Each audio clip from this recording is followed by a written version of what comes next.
fix myself. I wanna fix myself. I wanna fix myself. I wanna fix myself. I wanna fix myself. I wanna fix myself. I wanna fix myself. I wanna fix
as you lie awake at night, nothing you do falls into place. Take your time, do it right. Gotta live life for your own pace. Make some noise where you're going. Make sure they know you've arrived. But remember, there's no knowing if they'll think of you after you die. Spread your wings or learn to fall. All the walls are standing your way. Break down the wall. Spread your wings or learn to fall. It's your life, so you control it. Answer the call.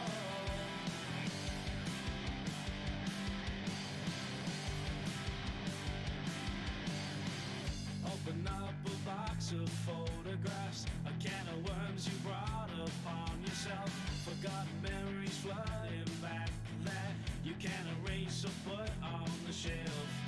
Look inside and find the places and all the friends that you've disgraced. Look a little harder and you'll find you'll see yourself in every face. Spread your wings or learn to fall. All the walls are standing your way. Break down the wall. Spread your wings or learn to fall. It's your life, so you control it. Answer the call.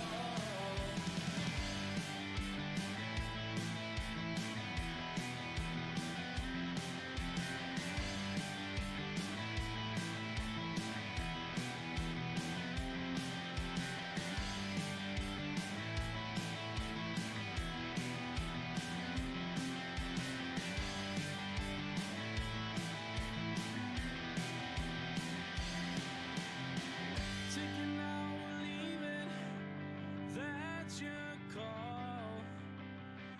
If you didn't mean it, then show them all. Chase the demons out of your head, sun running down the hall.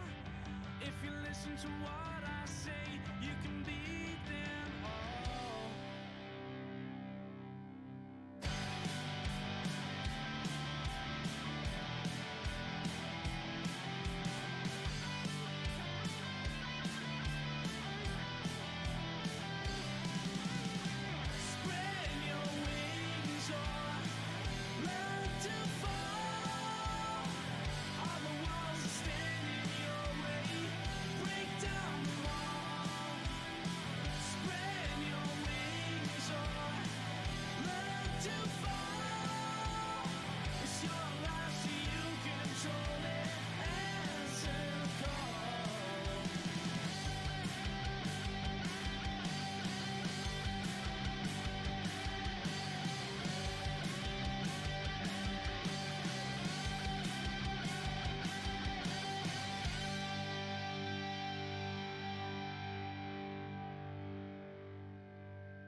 welcome everybody. We're finally here. We've run a little bit late, but we are finally here. Season 5 of Smite Night. It's been months in the making. There's been so much hard work gone on behind the scenes, but the moment is finally here. I'm joined tonight by the big guns. We've got Judas Priestley here on production. We have got Zats here on chair number 2, and we are dying to get started with this one. And Zats, it's the first day of a new season. Tensions are high, excitement is in the air. There's a lot of unknowns. What are we going to see tonight? Because we could see anything here, right? Yeah, I'm. Thank you for the intro. I'm terribly excited, to be honest. This is the Real Air division. This is technically the lower division. You know, the only way is up from here. There's no relegations to worry about.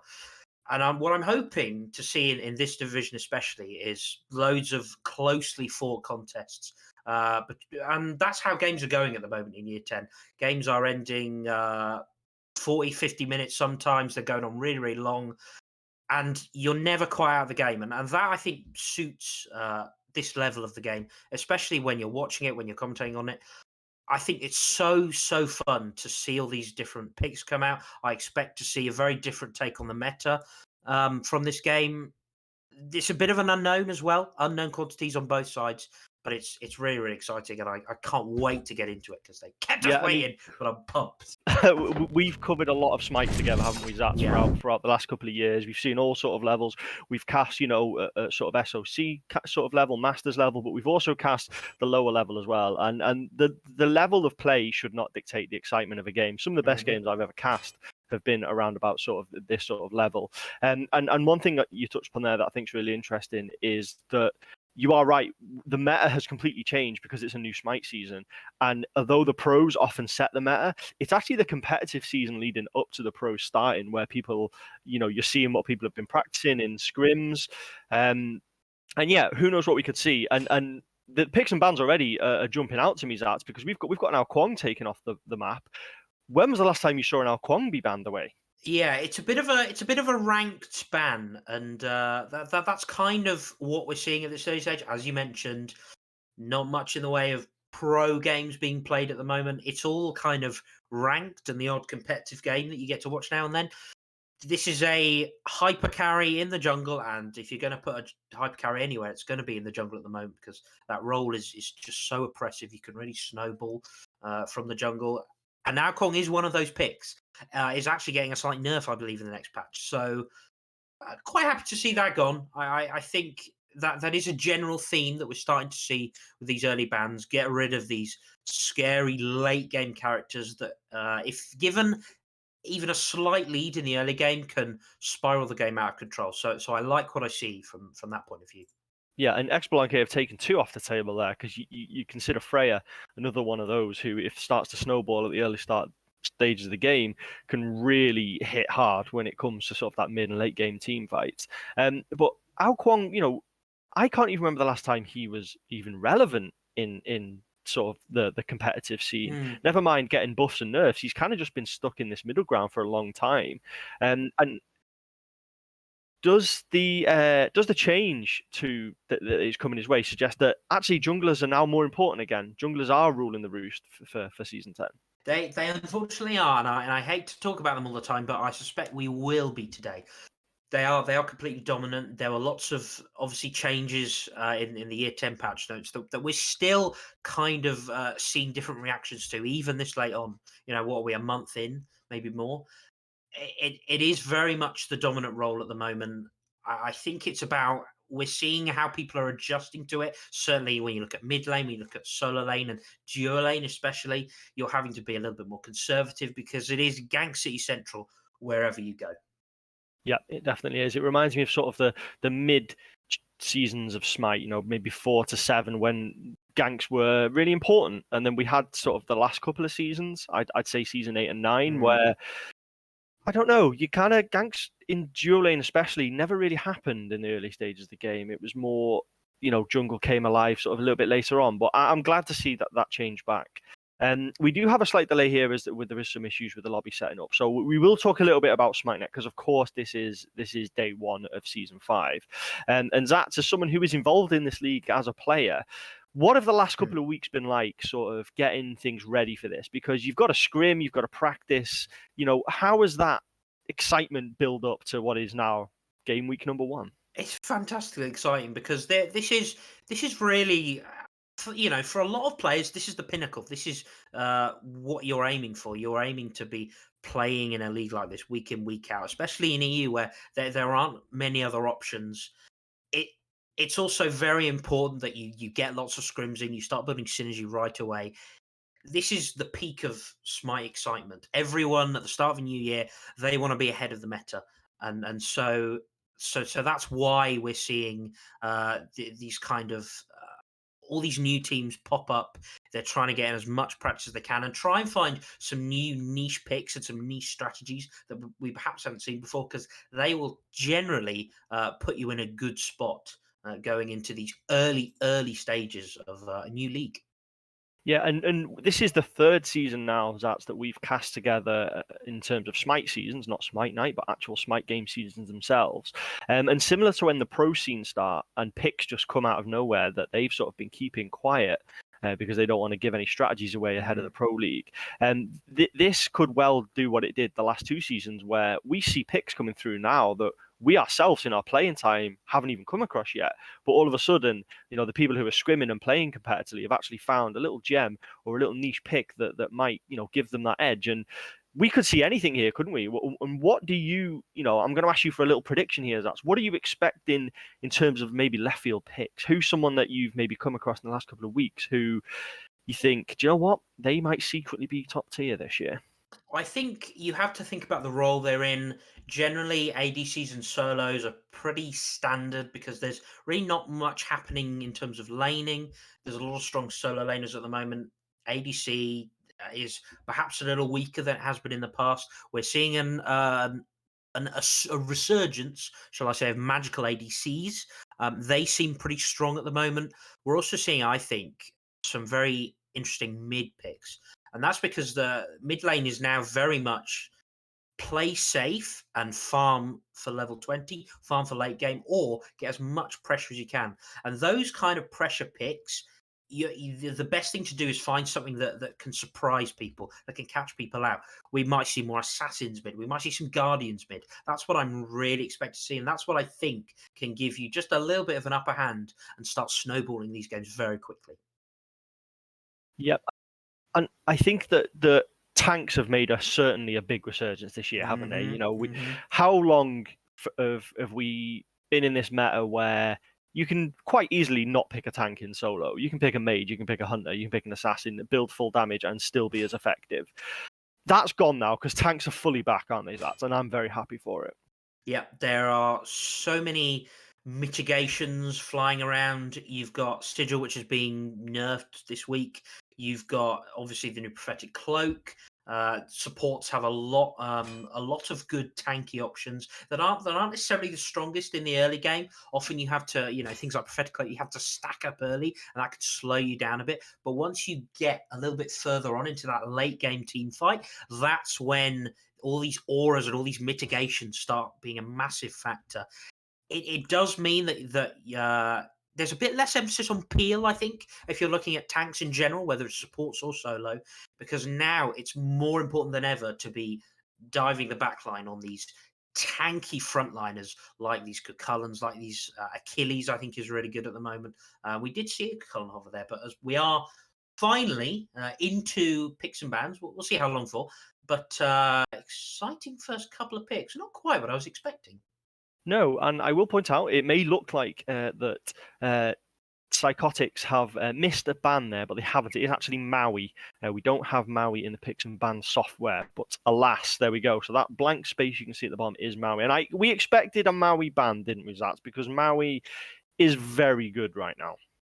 I think he's one of maybe 3 or 4 supports that I think are very, very much top pick and really dominant.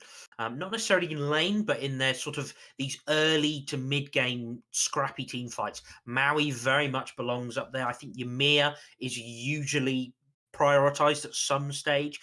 Mostly because, and Umoja gets an honorable mention as well, mostly because the value of walls has gone up massively because the jungle is so much more expansive and so much narrow as well. So the map is bigger, the jungle corridors are smaller. Throwing a landfall in the middle of a crowded team fight and blocking everyone's path is incredibly valuable. So not surprised to see that go. Yeah, and I think the picks and bans that we've seen so far have been a good reflection of what we spoke about a second ago. You could make the point that, 4 junglers, possibly 5, you could make the case for, have been banned away, and both teams have prioritized a jungle pick in their first set of picks. And Mercury is not a jungler that has been very popular towards the end of season 9, but do you think with the new bigger jungle and his obviously base movement speed, he's going to be someone who may well step into that role of top tier jungler this season? Point actually, you are getting a ton of movement speed in the jungle at the moment. That obviously lends itself to farming, which Mercury does very well as soon as you get that Golden Blade online. It also lends itself to ganking, and that's the other strength of junglers at the moment. It's the fact that a pick like Mercury allows you to hyper farm like you want to do on this pick, but you can also gank really, really effectively. Sonic booms from down the lane are still really, really strong. And the thing is, you don't miss out on farm by doing that because you're zooming around the map so quickly. There's so much farm for you to do, and you really are ruling the roost in that jungle because it's very, very dangerous for anyone else to step into that jungle because they're just hitting so hard at the moment. So I like this Mercury pick. Humbats is a similar story. In fact, very similar in terms of the farming potential is very, very high. We'll look to get to 20 as quick as possible. But again, the ganks are pretty good post level 5. The So law returns to this land. already looking at an interesting dynamic in this jungle. Yeah, and we mentioned the strength of tanks, Zats, and we have got Clash of the Titans going on here, haven't we? Tia, Geb, Herc, Bacchus. There is some big tanky boys going to be on show in this game, and the Hunters, they're the ones who kind of have to deal with the tanks, aren't they? They're the ones who need to be able to stop those tanks getting in the backline because, as anyone who's played Season 10 will know, you can be fully tanky and you can do a lot of damage. If that damage goes unchecked, it's going to be rough for that backline. Yeah, lots of hybrid items. We can see things like Gladiator Shield, Contagion, especially good on Tier. Not so much on Hercules, but both these solo laners are very, very difficult to kill. And really, you're not going to have a lot of shred when you look at these ADCs. Charybdis, I mean, is okay. Chiron, not so much. Chiron, almost you're going more ability based half the time. We'll see what direction they choose to go in, but it's a very, very tanky front line for different reasons. Tier obviously has that passive. Very, very difficult to lock down Tier to begin with. You can only CC them for a maximum of a second. Also, there's a Geb shield in play, and Geb, who's getting buffed next patch, hasn't seen a lot of play. Prioritized quite early, but the fact that you've got a Geb shield, you've got a Tier, it's going to be very, very difficult to effectively CC and lock down a target for a long amount of time, which is really what they need. But on the other hand, you've got Hercules, you've got Bacchus, who straight up prots and mitigations. They're so tanky in their own right in that regard. And that's going to mean that longer extended fights might benefit the Chaos side just a little bit more.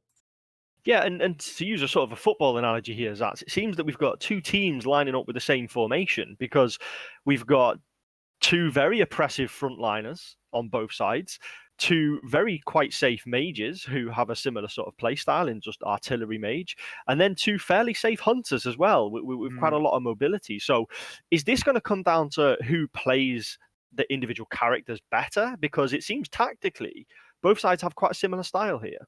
It's actually a very valid point. They really do look very evenly matched. The only real difference you'd say between the 2 comps is maybe you've got slightly better team fight if you're on the order side. I think having a Humbat Soul, having a Geb is always going to benefit you. But on the other side, Bacchus is a lot more able to dive the backline when you compare it to a Geb. So in that regard, you're going to have to play an awful lot safer if you're this Chiron, if you're this Yu Huang. Again, generally shouldn't be a massive problem. You've got lots of cleanses, you've got lots of mobility, lots of CC immunity to play with. And that, I think, does benefit them a little bit going into these later stage team fights. But they do have to get there, and I think they could be a little bit slow because I actually think a pick like Mercury can potentially run the game if given enough room. Yeah, and I was thinking that, the two junglers are going to play a big part here because they're going to be looking to get to that back line. And you'd say that both Fear No Evil and Sonic Boom, they can quite comfortably get to that back line and get out again, but with the use of their ultimate. So these team fights are going to be really, really interesting. And I think it is going to potentially come down to skill diff, which sounds like a strange thing to say because you could argue that all fights are, but they're just so evenly matched. It's just so close. I think if I had to really pick a favorite, I'd probably say I like the Psychosis Geb and Tia combination because we had a long conversation about Geb yesterday, didn't we, about his validity and we were very much on opposing sides of this argument. But I think that the safety provided by the Geb and the oppression provided by the Tia, it's going to be rough, but you could say Herc and Bacchus can do it too. Yeah, I will say that if you're on the side of Exebalanque, you are looking to hunt down this Geb and shut him down very early on. And as I say again, you have the tools to do that. You have the Bacchus, you have the Mercury. That's generally enough. Plus, you have Morgan Le Fay throwing damage in. And Morgan Le Fay, I think, slightly stronger than Yu Huang at the moment, can build this Book of Thoth into Tablet of Destinies build that we are seeing a bit of. Not everyone can do that build, but Morgan Le Fay is one of the premier gods at doing that. And it means that she kills tanks remarkably quickly. In fact, probably the most efficient character in this game that will kill tanks. That's going to be key, and that's going to be how they win this early game, by shutting down specifically this Geb. Yeah, tank shutdown is going to be a huge running theme throughout this season, and I think it's going to be very, very interesting to see how two teams deal with, as we said, very oppressive front lines. But the wait is over. Season 5 Smite Night is just seconds away from getting us underway, and Judas Priestley, take us in. Let's go straight into game number 1.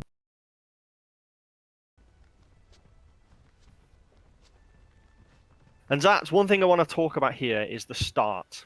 The new start of Conquest games. You know my thoughts on it. I think it's clumsy. I don't like it. We're yet to see the pros take on it. What do you think? What do you think of this dragging the buffs, particularly right side, dragging buffs into the neutral camp, fighting them all together? I've seen it go wrong, and I don't like it. There are certainly dangers. I think more so with the duo side. I think the duo side is a little bit more interesting. Generally, solo mid and jungle, most people have cottoned on to this start. The fact that you hit level 2, you're able to group them up very, very nicely. If you are able to do it and you've practiced it enough, it generally should go pretty cleanly. It's still dependent on picks, and it does limit what you can pick in certain comps, because if you get someone that's so poor at level 1 at clearing large groups of minions, you are going to struggle, and you're going to take a lot of health, especially in that mid lane where you're not getting a lot of pots either. So it's something to be wary of. Neither team should have too much trouble with it, I would say. And as I mentioned, I am slightly more interested in duo side because there are generally slight alterations in starts, but it looks like both teams doing the same start. They're just going to do the 2 buffs for now, and in fact, even a slight variation here from Exebalanque. They opt to do the green buff solo, I believe. Yes, they are, and as I say, that I don't think everyone has quite figured out the optimal one yet, because that doesn't usually happen until the pros start the pro season and show the way it works. I certainly remember through season 9, everyone was starting in a certain way for a good few months. The SPL started and it was completely different to what everyone else was doing. But you can see the difference here, though. Both teams arriving in duo lane level 2, not something that used to happen in season 9. Now 2 abilities online, and I think what this does is it encourages more fighting early on in the duo lane. And certainly across the map, actually, I think we're seeing a lot more fighting. Season 9 was slow at times. I'd not seen that with Season 10 yet. There's a lot of action everywhere. Yep, and there's, again, all thanks to junglers and hitting level 2 nice and early. You certainly have the luxury to do that. There was, again, a slight differential in that duo lane. I think that comes more down to the fact that you've got a Geb who really struggles, I think, and is going to get a nice base damage buff to help with that next patch. But until that time, that is probably going to favour the Charybdis. As we saw, the fact that both teams did the same start, they kind of cancel each other out. Sometimes I prefer to see only a couple of buffs done instead, and you get to lane quicker, and you end up hitting level 2 first because you just outclear them. But in the end, it's actually mid lane where we're looking at, because they did mess up their start a little bit. Exebalanque. It meant that solo and mid ended up going to lane at level 1. That's put them at a significant disadvantage. In fact, we've already seen a slight lead already for the Psionicos just because of that slightly scuffed start. Yeah, we see junglers trading blows already. Mercury dashing in here onto Japan, who does manage to scarp her away. And I did want to touch upon solo lane, actually, because Tia hitting level 3 is usually quite a scary prospect, because he's a bit of a bully, but not against the Hercules. Hercules pretty safe, and Hercules actually was just a driving strike away from potentially getting first blood down onto Mundino. Both solo laners have started warding sigils at. Not the starter I expected. Bluestone maybe, Warrior's Axe maybe, but warding sigil? I think the fact that it hasn't been nerfed yet, it's giving you enough sustain, which it didn't used to do, that you can kind of get away with it. I especially like it on Hercules, and the fact that the upgrade gives you so much mitigation. Sigil the Old Guard is so powerful. I think it's fine on Hercules. I very much like it on Hercules because you don't proc. You can only proc Warrior's Axe twice, realistically. Same with Bluestone. Tyr, on the other hand, I think does proc those star items very well. So I'm a little bit surprised that we don't see a Bluestone, but we've got to dash in and a bit more action in the duo. Dash in indeed. There's a knock-up coming out from James Woods, looking to get the damage to finish off the kill. As Mark connects and Psionics goes down. Psionics gets first kill onto Deeks, and that all came from that aggressive engage. We questioned the dash in from the Chiron, but it paid off. Yeah, a little bit surprising that they were able to fight that so well. I suppose Bacchus probably fights a little bit better than Geb, but Chiron certainly at this stage doing a lot more damage than Charybdis is. Charybdis really takes a while to get online. Only really has attack speed of note, whereas Chiron able to proc this Bluestone pendant 2 or 3 times if you're lucky. I like the aggression. Did have to use the beads, but that's well worth it for getting the first blood bounty on the table. Yeah, and as level 5s start getting hit, Jorginho in the mid lane takes quite a bit of poke damage with a Mercury on the map. It's always a risk, isn't it, when you're sort of hovering around this kind of health, because a Sonic Boom could have come from anywhere. We see the Sonic Boom potentially being lined up here. If this connects, I tell you now, ult of great proportions. Is he going to catch the back? He's lining up! Connects! Visa 69 cleans Jorginho away. And we saw it coming 15 seconds ago. The only one who didn't was the poor mid laner for the Psychotics.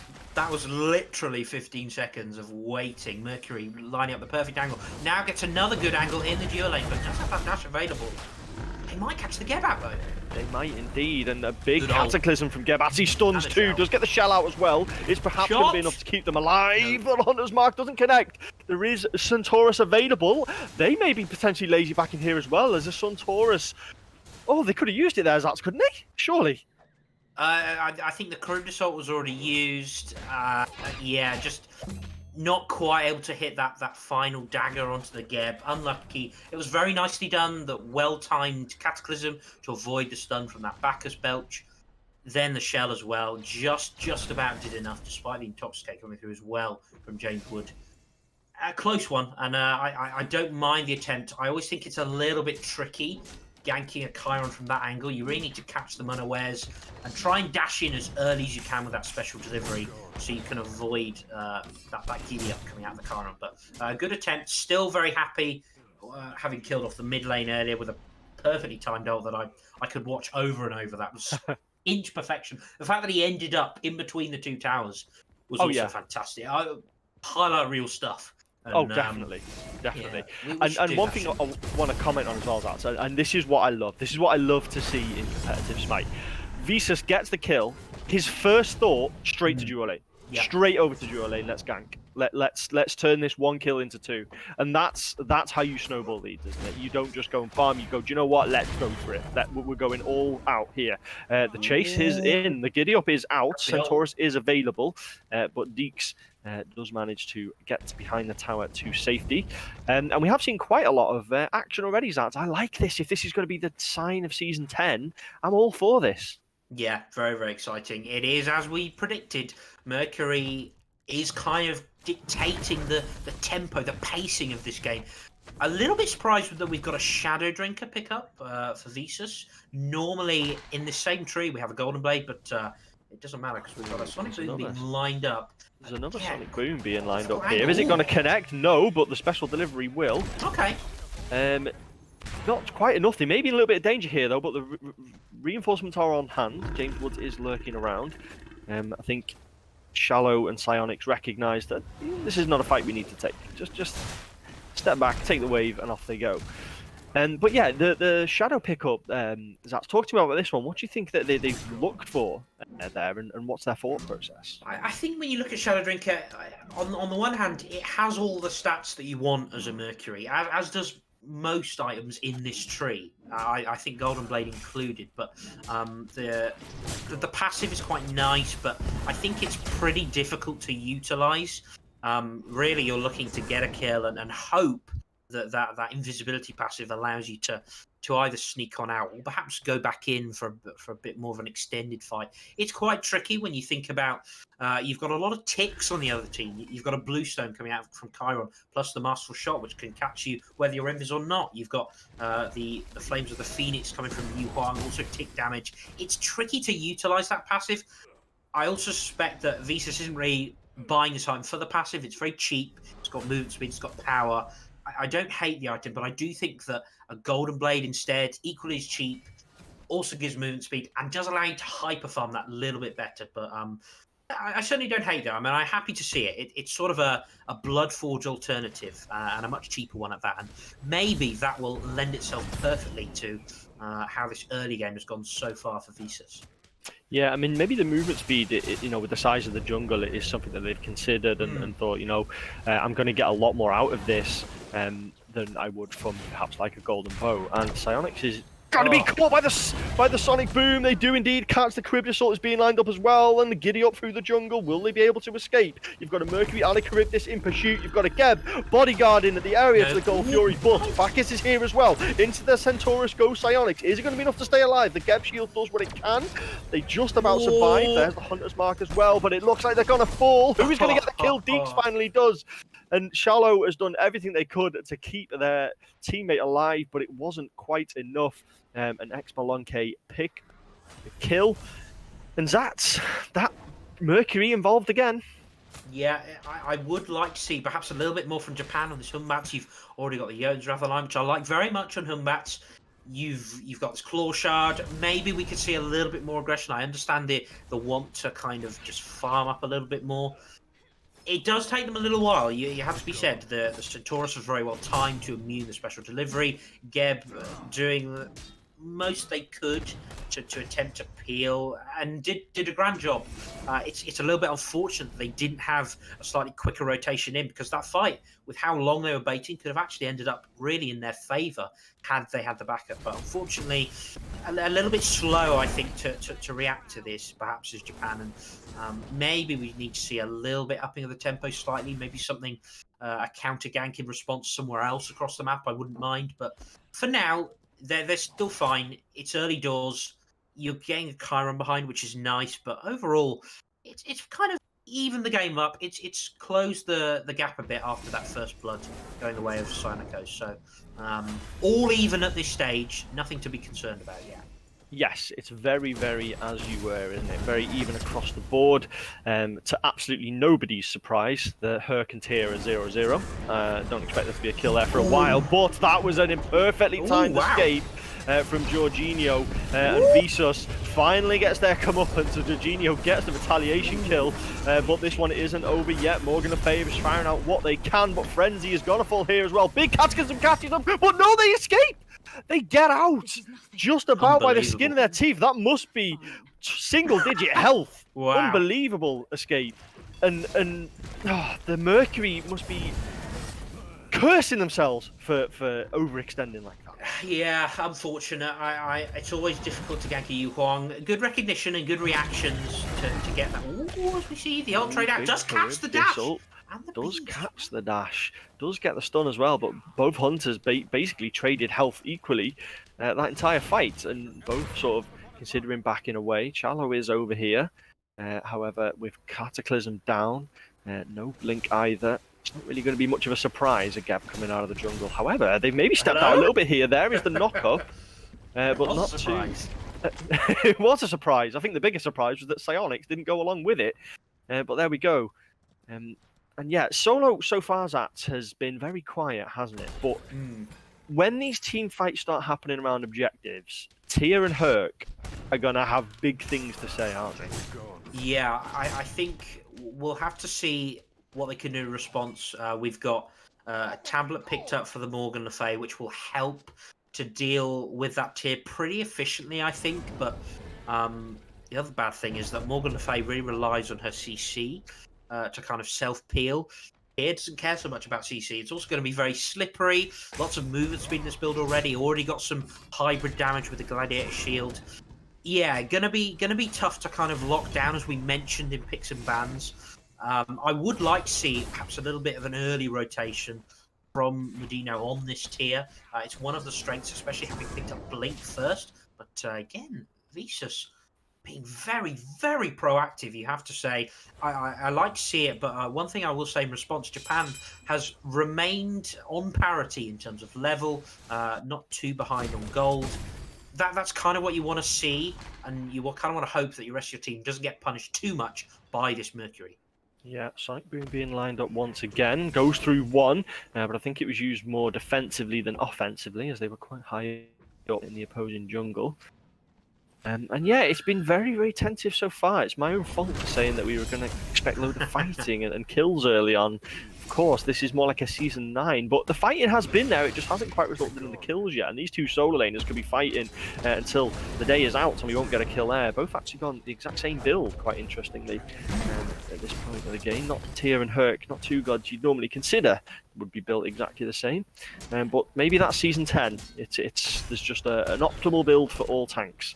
A cookie cutter build. And look at this. They've been fighting for a good few minutes, and I think they've both lost about 5% of health. Yeah, really nothing much going to be going on here. And I think when you look at the net worth, I mean, slightly in favour of the Hercules, which is a little bit surprising. I think Hercules generally has the advantage pre-level 5, obviously has the double whammy of Hercules plays really well into pressure early game because of that passive. You get there's Centaurus. Centaurus connects Psionics. Lets Deeks go back underneath their tower, but punishes them with a pretty accurate shot. And we do see another kill go the way of this Chiron. And it looks like, is there a Gold Fury shout being called here? There is a Gold Fury shout. There's 4 members of the Psionics on the way over here. There is James Woods in the form of Bacchus hovering around. Maybe enough of a deterrent, it seems. They have dropped it.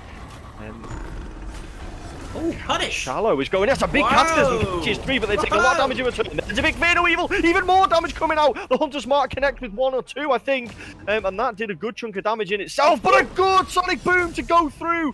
Perfectly timed. Left Japan spinning in a daze deep in the jungle, but there wasn't enough for retaliation. And Shallow falls trying to pick up this Mercury. Is he going to get to? Yes, he is. Jesus. The tower gets the first one, but they finish off Jorginho and Zats after 15 minutes of fairly quiet action. We spring into life. Oh, I can't believe that Chalo decided to dive the tower. That's absolute madness. I can't believe that. I'm interested to see actually if Chalo has got maximum points in the knockup or in the 2. I'm not sure it would have mattered. In fact, it perhaps would have mattered because the health bars were very low. That could have made all the difference. It's still absolute insanity to do that. I can't believe you do it. And then to follow it up, Jorginho, and again, more pressure. The Centaurus hit all the shots. Centaurus out again. 1 connects, 2 doesn't. Only needs the 3rd. Doesn't. Oh, but the good beads, though. They were going to be thrown underneath tower there. And this poor little horsey is going to have to run away. Does get the Geb Shield and the beads to cleanse. This is not bad. Big Cataclysm onto 2, though. Psionics could potentially turn this one around, but no, they cut their losses and get away. Good support play by Shallow. And Zats, they may have overcommitted to save a Mercury, but they know how to keep their carry alive. Yeah, I'm actually really liking what I'm seeing from Shallow so far. Sans the tier 2 tower dive at 15 minutes, but there's Fear No Big Evil. Fear No Evil. Visas just gets cleaned away. Little Japan, look where they are. High up in the jungle, 2 people around, says, I don't care. I'm getting you red buff, and I'm getting you jungler, and I'm getting away from it as well. Well played by the jungler. But I'm calling it right now, Zat. If I'm that support who dies to tower, I shout worth. I shout worth. Nothing got me. No one got any gold for that kill at all. So yeah, Shallow. I like it. It's an aggressive Zat. It's very aggressive. It's what we want to see. I guess that is true. The fact that Jorginho decided to follow and also die, and they didn't pick up the Mercury before, which is frankly tragic. But they did pick up the Mercury just then with a good response from Japan. Beads not available on the Mercury, and that was key. That was good recognition. Obviously got the call that Mercury didn't have beads for a little bit longer. I wonder if they're on it with their timers, perhaps. It was good recognition, and I think the fact that Japan has actually, even before that, was a level up on Visas, and that is kind of the 2 opposing playstyles that we might not necessarily have thought we'd see. But this Humbats has been very, very passive, farming up, not being concerned, despite even what I've been saying about perhaps being more proactive around the map. Now finds themselves in a pretty strong position with a decent lead. Items online, already got the Crusher and the Jotuns and the Hydras, so lots of CDR, lots of damage. We'll go into a Heartseeker next and can really start controlling these team fights, because these Fear No Evils, we haven't seen a lot of them, but when they have come out, they've been a real problem. Yeah, they certainly have, and I'm loving this wet noodle fight over here in solo. A big sonic boom, though, catches him. Jorginho again, beats and ages. Special delivery connects, but it's not enough. It's not enough. They do have crit, but that one did not. And that is the difference between Jorginho getting out of that one alive. It purely came down to percentages, and the dice roll went in their favor. And yeah, these solo laners, they could be here all day. They're not going to kill each other. But now we're going to start seeing Gold Furies. Now we're going to start seeing Fire Giants. And I certainly know if I want someone to zone people away from my objective, I'm picking Tia or I'm picking Herc. Yeah, I really don't see how they die at the moment. I think Bats has decent amount of damage. Morgan Le Fay will actually be fairly able to deal with this Tier as long as she's got a little bit of help. Of course, does have a yeah. We'll see how that goes. I am surprised that they seem to be very content in staying as they are. Again, there's barely a gold lead to talk about. It's actually gone up a little bit for the Psionicos, but nothing to write home about. They're very content at the moment, and as soon as that happens, it is on either team if they want to put the gas pedal on and maybe go for it, but easily baited into a Fearless there. Fearless on the tower, though. Visas has to use the beads to escape. It does take quite a bit of damage, but there's a sneaky Gold Fury happening here. Very nice. As the Psionicos have started this one up, and I don't think there's enough here to steal this away from Exebalanque. They're going to get it. They are going to get the Gold Fury. There we go. First big objective goes down. First time we have a significant gold lead on the map. And Zat, before I hand over to you, big shout out to Galeria. Thanks for the raid. Thanks for joining us, guys. And that's the first Gold Fury down. It's taken 20 minutes. Is this the start of things to come? Are we going to see a ramp up in action now? Well, the problem is they were already ramping up Exebalanque with a 3-man rotation, essentially, to the solo lane against this Tier. Tier gets a free Fearless, gets the beads out of Visas, really never under any kind of threat. This Mercury does have Serrated Edge online, so does have some percent pen in the build.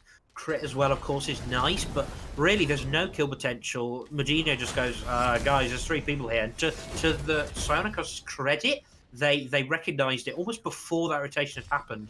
Perhaps they had some good wards out, and they were straight on that Gold Fury very quickly. It was the fact that they were so quick meant they were able to get that Gold Fury fairly free, because their burn itself is not particularly good with this Chiron, with this Yu Huang, but they were able to do it because they had the space to do it. That was key to getting that first Gold Fury of the game. Yeah, and for people watching, actually, big Fear No Evil coming out, and Visas once again getting caught by it. They're throwing out the damage that they can. In comes the knock-up, though. Does a very, very short Sonic Boom. It's more of a Sonic Wisp for that one, but it does connect with the Humbat. But look what's here now. Tia's here. He's big, he's angry, he's fed, and he's fearlessing into Cataclysm. Frenzy takes so much damage.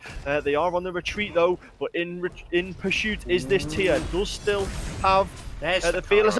Psionics is here though, and they've picked the kill up onto Frenzy. They came out of the jungle into the ADC, and now Tia's alive and cooking, gets the first kill. And the Psionicos are looking to put the pressure on this tower now after taking Gold Fury. It's 2 against 4. The Charybdis has not decided to rotate over, so they need to make the call here now. Are they going to commit to this? Psionics not quite attacking the tower, but there he goes. The tower does fall, and now Zats, they have got a little bit of map pressure for the first time. And again, it all comes from Exebalanque aggression. Mercury just wandering around the enemy jungle without a care in the world, and in the end they end up losing their support, they lose their mid laner, but for no real reason. I think, again, credit goes to Chalo on this Geb, another great Cataclysm. Mudinho finally comes in and naturally is able to impact the teamfights really, really well with that big ultimate, with the blink. It's so difficult to peel that, even with this Morgan Le Fay, who again is a little bit slow, and that is the disadvantage of this book into tablet build. It's very slow to get online. It means you're delayed in getting Divine Ruin, which, to be fair, hasn't mattered this game so much, but it means you're slow in getting these stacks aligned in the order that they've decided to go for this build. You are still very much struggling to shut down this tier, to deal with the sheer amount of CC and lockdown that they have with this Fear No Evil, with this Cataclysm. The Yu Huang is doing a lot of damage with this slightly more old-fashioned build, but it's ever so effective, and Yu Huang ever so safe as well. It's going to be tough, I think. They have the tools, but the problem is now they start to fall a little bit behind. James Wood on this Bacchus has not really had an impact, and now with a bit of a level deficit as well. Doesn't have that prophetic cloak, not particularly tanky. Sonic Boom is being charged, and they are posturing for this fight, but this will very much favour the Psionicos. Yeah, ever since that Gold Fury about 4 minutes ago, they started to get into a lead. Big damage, though, onto Japan, and they have to get out of there. Geb Shield is not going to be enough, because Visas is on the scene, but that's a big Cataclysm. Big Cataclysm into 2. There was Centaurus arrows coming from Gold Fury as well. The Hunter's Mark does connect the Bluestone. Not quite enough. Almost finished off Visas, but they do get away, and Jorginho just floats down from the sky away from that one. And Zats, you did mention about this Morgan Le Fay going for a slow build, and you can see it, can't you? The damage just isn't there in team fights. Currently, no, not what they want, but it will come online. That's the thing. It's a slow game. If it comes online, and it does, then she'll start hitting. Yeah, the problem is Exebalanque are not playing it to that strength. They're playing it almost too quickly, I think. I do like that Visas really dives quite deep to get that kill, and to be fair, gets out. The Shadow Drinker passive may have had an impact on that. Again, more aggression coming out from this Mercury. Just going for a red buff steal. Lots of damage, and does get the beads out of Jorginho. Visas, to their credit, has not let up at all, despite a couple of minor setbacks. Got a good pick onto the Humbats, got the beads, got a red buff invade. Still full on aggressive. I actually really like it. It's just making sure that the rest of their team is able to keep up, get the Charybdis and the Morgan to full build, make sure they're swinging just as hard. That's when you can start having more success. And also get this Hercules involved a bit more. I think they need to play around Sigma, who does have the blink, start blinking onto these backliners, forcing some beads, and that will actually allow Visas to prosper a little bit more, because at the moment it's Visas doing all the plays, calling all the shots, and getting all the relics. He's in a bad position here. Cataclysm whiffs, but it doesn't matter because the monkey is doing his thing, and the monkey gets his kill. Little Japan picks up Deeks. Exebalanque arrive on the scene. The beads come out, but so does the Fear No Evil. Doesn't have beads in retaliation, and Psionics punishes that one very quickly. Big knock up though onto Japan. They have to get away, and Yu Huang has made the rotation over. But 2 kills picked up by the Psionicos. It's another fight that's gone their way. And Zats, they're really starting to come online now. every single team fight is going their way, every little objective, and they've managed to stretch themselves into a 5k lead. Yeah, I wonder if they could start actually grouping up now. If Gold Fury's up again, this could go down. The two carries here could probably do it. They're actually not opting to go for it, which surprises me a little bit. They have very good vision around this left-hand side, but perhaps the call has been made maybe to group up around FG. They certainly could if they want, but the fight will favour ThePsicoticos, whichever way you look at it, especially when grouped up. We've already talked about the team fight presence that they have. When you compare it to Exebalanque, Mercury's going to have a much harder time if they're all grouped up. I think Morgan is starting to come online, Carib is starting to come online, but it really does have to favour ThePsicoticos, and I hope that they start to group up, maybe look for some towers, look for this Pyromancer, look for this Fire Giant, because really they're in control. They can set the pace now. They don't need to worry about this Mercury being over-aggressive. Start playing by your own terms, and you should have a pretty good time, because again, there's not a lot of fightback potential at the moment. No, another fairly cheap Gold Fury as well, picked up by the ThePsicoticos as Exebalanque, not really in any position to contest it. And one thing I will mention is, having played, solo lane myself extensively, when you're playing as either this tier or Hercules and you're against another big tanky opponent who isn't rotating, you almost put yourself behind if you do start rotating, because then they just get free farm of everything in the right side, and it makes it very, very difficult. It's almost like you're locking down the lane by playing this defensively, but the laning phase is over now, and they are going to have to start getting involved in things. And both of these have got big potential to get beads, big potential to get relics on that backline. And as soon as beads are down, you better believe that Visus and Japan are going to be all over that backline. Yeah, but I think you're really asking for a little bit more from James Wood. You need this Bacchus to just start flopping onto the Yu Huang. It's really difficult if you're not anticipating that belly flop. You can't get into the sky quite quickly enough. But again, Chapo, really bad position here. Does have the Cataclysm available. Does connect with 2, and good damage put out. Oh, that's a freaking evil. That catches 4, and 1 goes down as a result of it. Charybdis is over here, ult as well. Pop is the frenzy as. Looks like Tyr is doing the pursuit onto the backline with Frenzy. Big Fearless, but in the mid lane, it's all going off. Little Japan gets another kill, double kill for the jungler, and 4 members of the ThePsicoticos are now chasing down Herc and Morgan Le Fay. Charybdis caught in a bad position in the jungle as well. They're looking to potentially dive the tower, but don't quite have enough. And Deeks is in a very bad spot now, because you've got Yu Huang waiting, you've got Little Japan waiting, and they get the triple kill. Pick up 3 members, and ThePsicoticos are now in prime position to take something big, but not if Sonics gets caught like that. The Aegis is going to save him, but it's not going to be enough. No. Jorginho follows up with the damage though, and ThePsicoticos get 4 kills with none going down in retaliation, but you could share their health with less than 50 between about 3 members, and that's a big fight for ThePsicoticos, and Fire Giant is surely next on the menu. Surely. It's absolutely tragic that they don't get that pickup. Geb's shield was massive in just keeping that health bar just high enough. Good Aegis as well from Psionics. They have to get that kill. Again, these fights, Visus seems to be on a different page to the rest of their team. No one else seems to be quite on the same level as Engage as this Mercury. The Engages are fine. They're honestly good, but it shouldn't be Mercury starting off these fights. It should be Bacchus. You need to start flopping aggressively. You need to start getting those relics.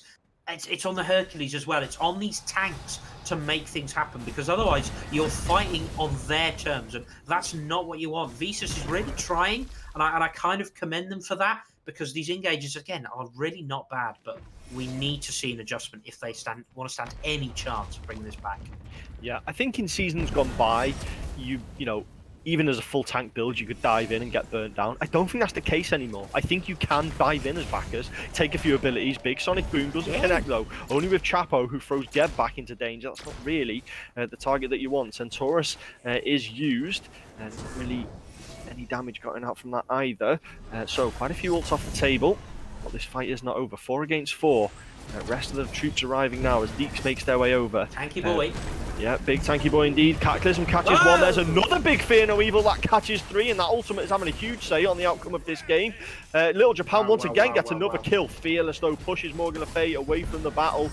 Charybdis away from the battle, but there's a lot of damage going out, and he just chases it down. There we go. The tanks are alive now, and now they're involved there. There's the big backers engaged, but they're going to need more damage than that to take down Chapo, and Yu Huang is just free casting behind them. Big knock up onto 2. All 5 members of the Psicoticos are still alive. Little Japan had to back away to get out of there, and this is surely prime Fire Giant taking now. However, Zats, there is a Mercury alive. There is a Mercury alive. They are backing here, though. Maybe they're just getting wards. Maybe they're playing the defensive style. Maybe they're wary that Exebalanque could take this. And Zats, if Exebalanque have got the stones, they could go for the steal here. They could sneak it away. Yeah, full agree. And in fact, if they get enough wards out, they actually have the positioning. I don't know if they're aware that 4 members back there. It's a bit of a shame that in that kind of lull time after a fight, that downtime, you want to try and get aggressive positioning around this Fire Giant, get some wards in the enemy jungle, get them around Fire Giant, and maybe try and look for a pick there. Because really, that's your best chance. You need to try and lock someone down and burn them down as quickly as you can before the Geb gets on the scene. I will say I don't think you're ever killing Geb at this stage. I think tier is also a problem. You need to somehow find Japan or maybe Jorginho. Maybe you can pick this Chiron. But now they've seeded position. They've given Psicoticos the time to back. And now they are right here at this Fire Giant, this enhanced Fire Giant. I really do think you need to try and steal this. Because this is EFG. This is a potential game ender if you're not careful. You're not winning team fights.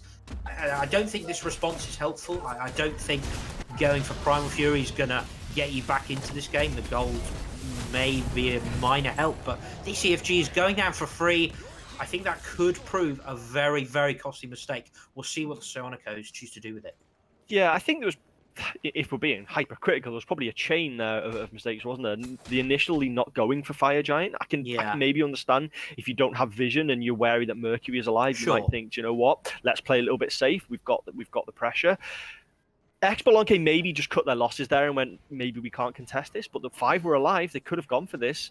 They could have gone for Fire Giant, and they've given up EFG fairly cheaply.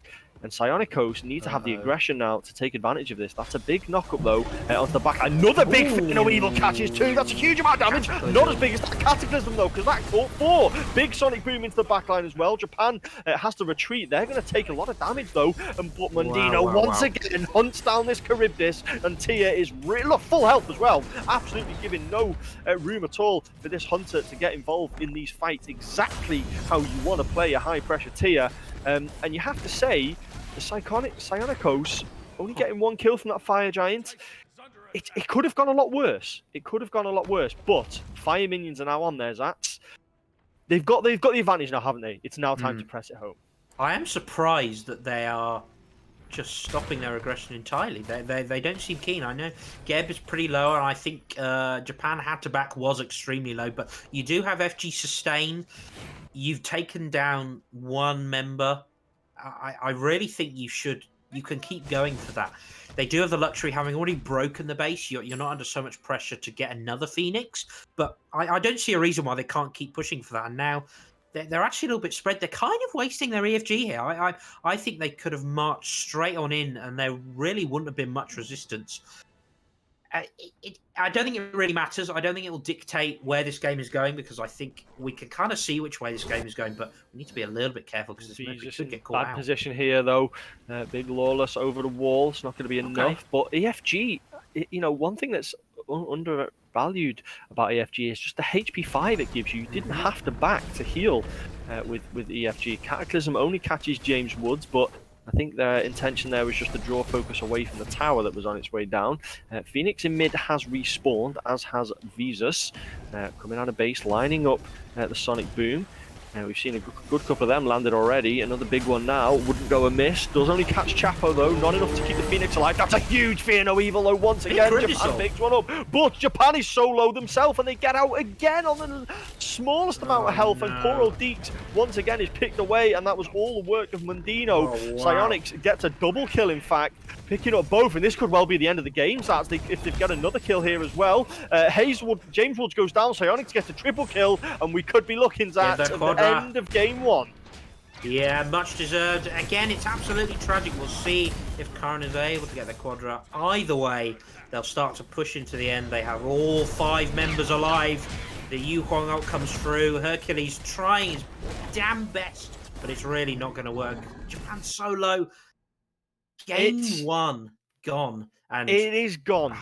so Psionicos use their EFG to their advantage. They take down 2 Phoenixes. They run it down left, sorry, and they take the Titan. Game number 1 is out of the way.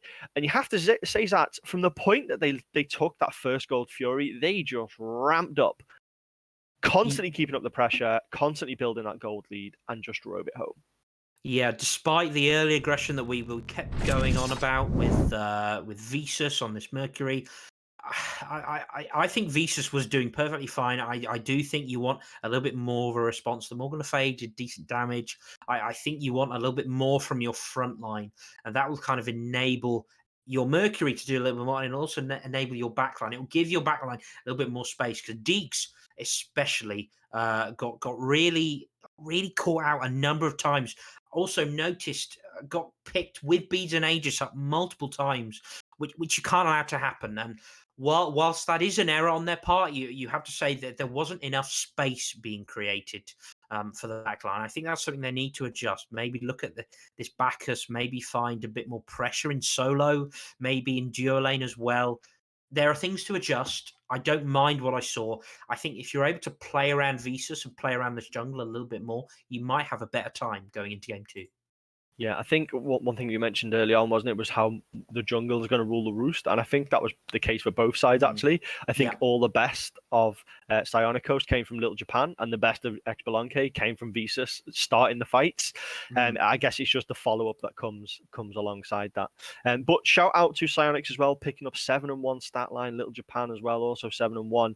Big performance from the big hitters that you needed there.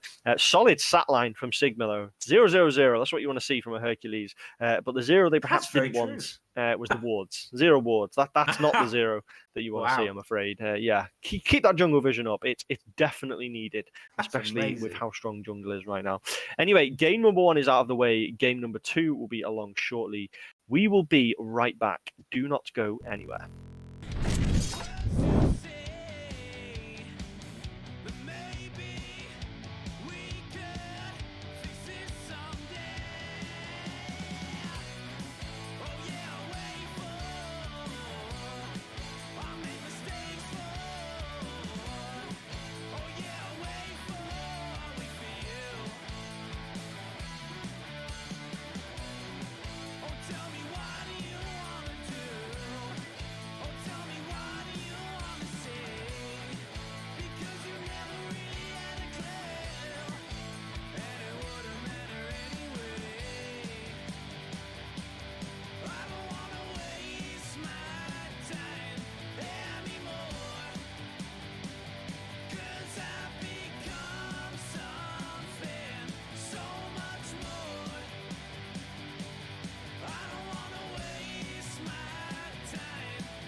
I didn't feel anything for you.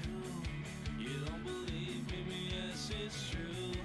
Still now I don't know why you go through all that just to try and bring things back to how they used to be. But forget it, 'cause now I'm free. You had your life planned to a T, but from now on you'll go without me. You had dinner with a psychopath. How did you think that it would end? Now I'm before you feel his wrath. Insanity is just around the bend. He has his guns and lies in disguise. It's just something that you can mend. You had dinner with a psychopath. This insolence might be the end.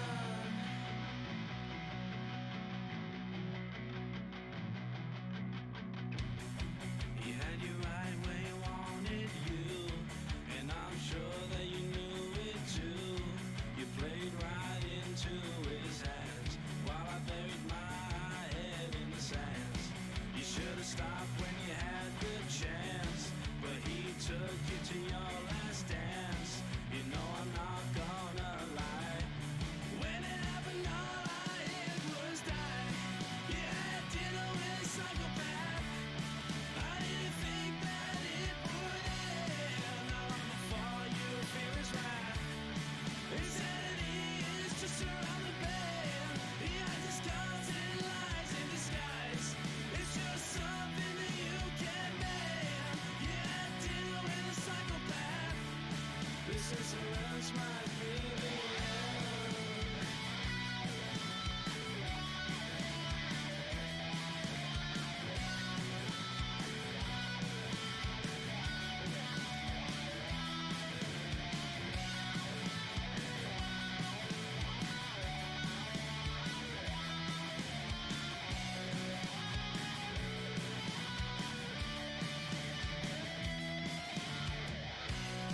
You had dinner with a psychopath. I didn't think that it would end. How long before you feel his wrath? Insanity is just around the bend. He has his constant lies in his eyes. It's just something. Welcome back, everybody. It's day one of season 5 of Smite Night, and I am joined here by Zats and Judas lurking in the background and production as well. And we are bringing you game number 2 of the Psionicos versus Exebalanque. Psionicos took game number 1. And Zats, what can we learn from that first game about both teams? I think if you're Exebalanque, one thing that you need to adjust is you need to play through your jungle. I think Visas had a great game. I think ran the show for the early game, as you'd like to see on this Mercury. Didn't do a lot wrong. I thought the engages were fine. There's obviously something to be said for engaging when your team's not ready, but I kind of think maybe if we see a different support come out for James Wood, maybe we see maybe slightly more aggressive Hunter, might be a little bit more optimistic. Stuff I'd change in the draft personally. I think that's your first step, so you can perhaps have a little bit more of a controlled, calmer early game if you're Exebalanque. If you're on the other side, you don't really need to change anything. I thought Chaco looked fantastic on the Geb, and I never thought I'd say that, but Geb looked fantastic. I'd told you. I'd love to see it again, honestly. I thought it was brilliant.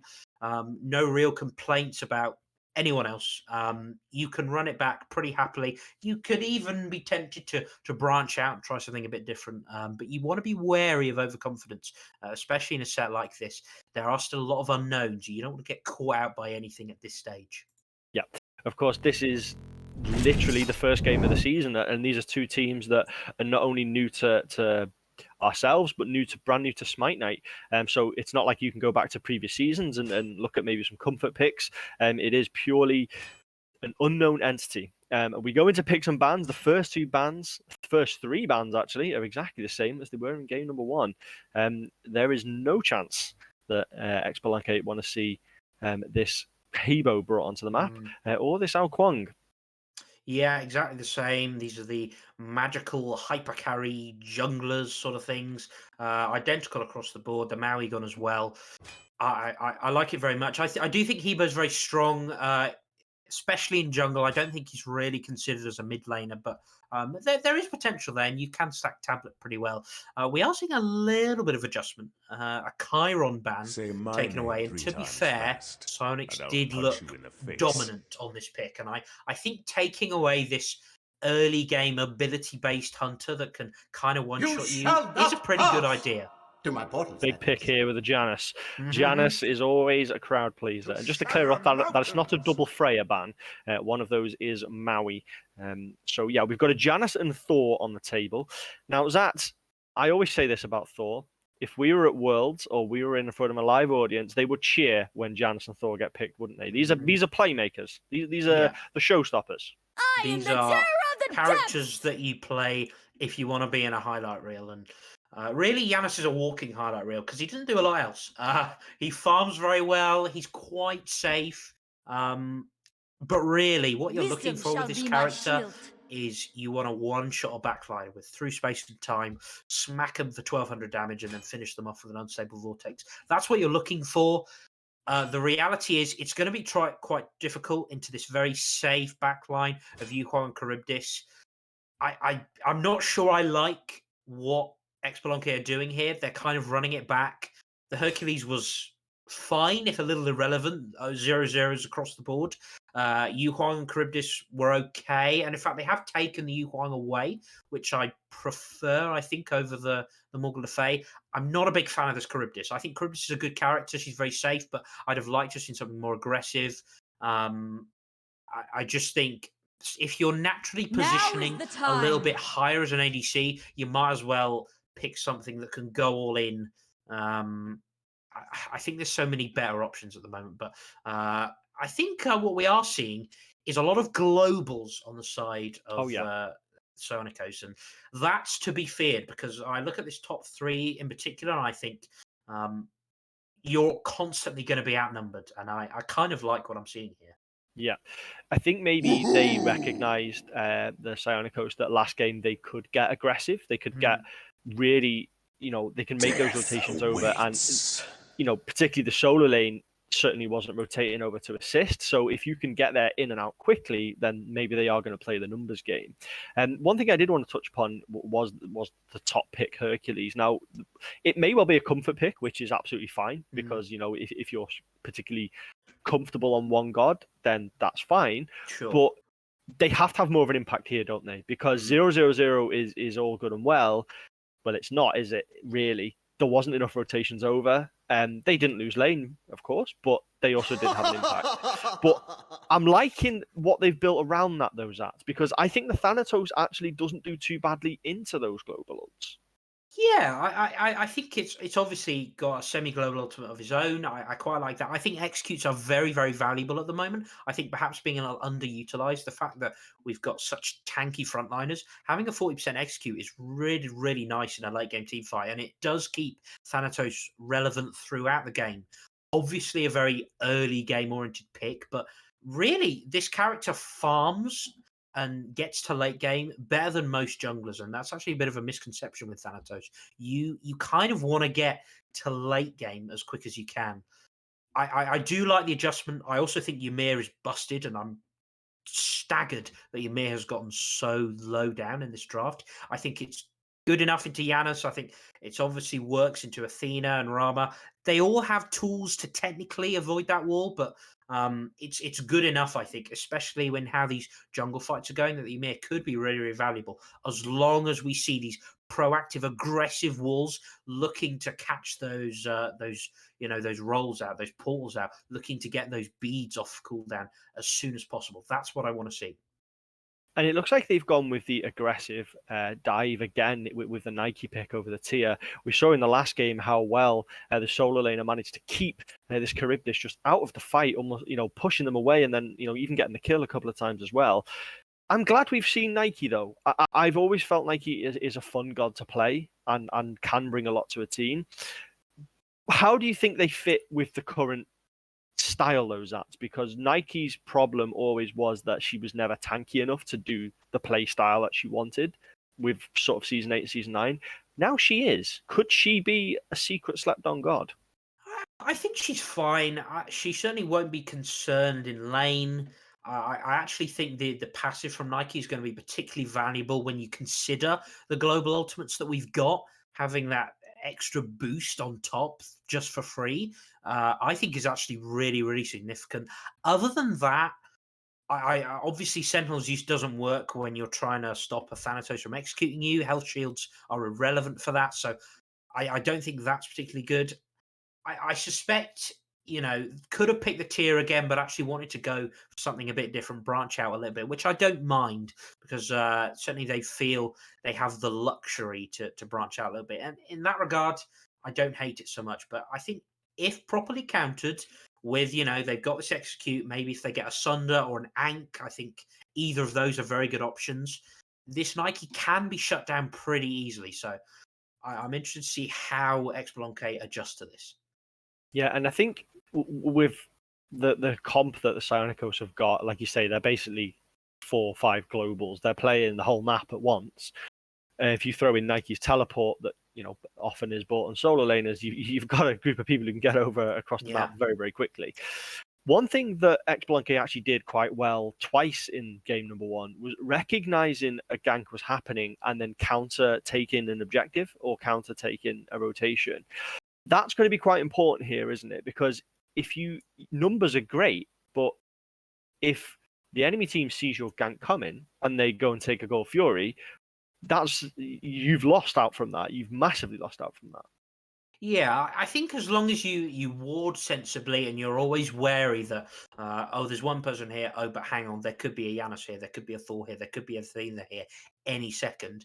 As long as you're wary of that and you're cognizant of that, you can play around it quite well, because one thing you will say, it is fairly predictable. Certainly when you look at an Athena engage, it's super predictable. And if you can plan accordingly and maybe shut down this Athena early, get some walls, get some freezes, just lock them down long enough for Thanatos to do some damage.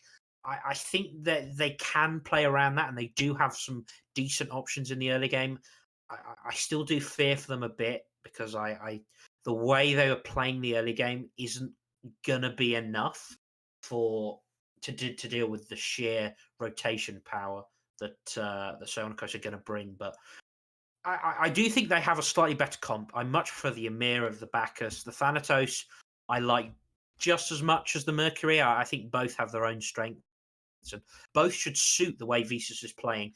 I don't want to see a let-off in that. I want to see Visas playing in the same way, and I'm hoping that we see a bit more from the front line when it comes to this second game.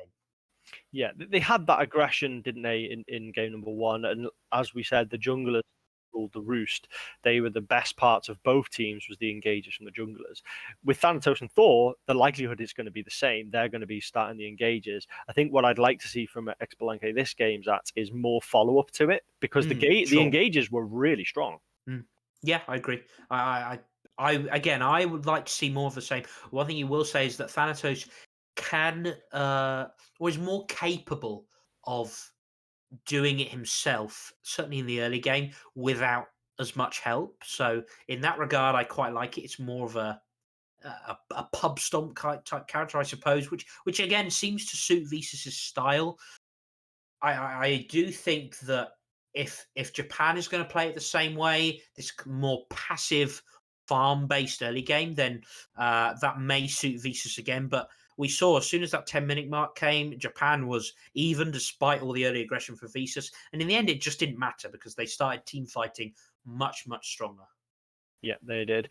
Game number 2 is just seconds away, and we are going to be in for a blockbuster if game number 1 is anything to go by. There was a lot of fighting, there was a lot of rotations, and there was a lot of kills once we hit that 10-minute mark. Let's hope we can get a couple more in the early stages this time, just because I'm bloodthirsty. I've been waiting a long time for Season 5 of Smite Night to start, and I want kills everywhere. Yeah, and we have more of the team comp, I think, to do that. But let's have a look at what the starts are doing. We'll see if Exebalanque can sort out their right-hand side of the map a little bit more cleanly than last time. It seems to be a little bit better. Most of the poke onto the Hercules. That's much cleaner, though, if you compare it to last game. They're all level 2, which is already better than they were doing in game 1. So they've tightened that up. That's good to see. Similar-looking starts, but considerably quicker on the side of this Athena and Rama. And that's not too surprising. Again, Charybdis probably going to be a little bit slower, and Athena can group them all up pretty nicely. Yeah, they're not too unhappy to be giving up pressure. Again, this is Charybdis. This is kind of what Charybdis does. She just sort of doesn't die. But one thing we do need to see is don't get picked out in lane too often. Don't fall too far behind to this Rama, because I think a Rama ahead is even more scary than a Chiron ahead.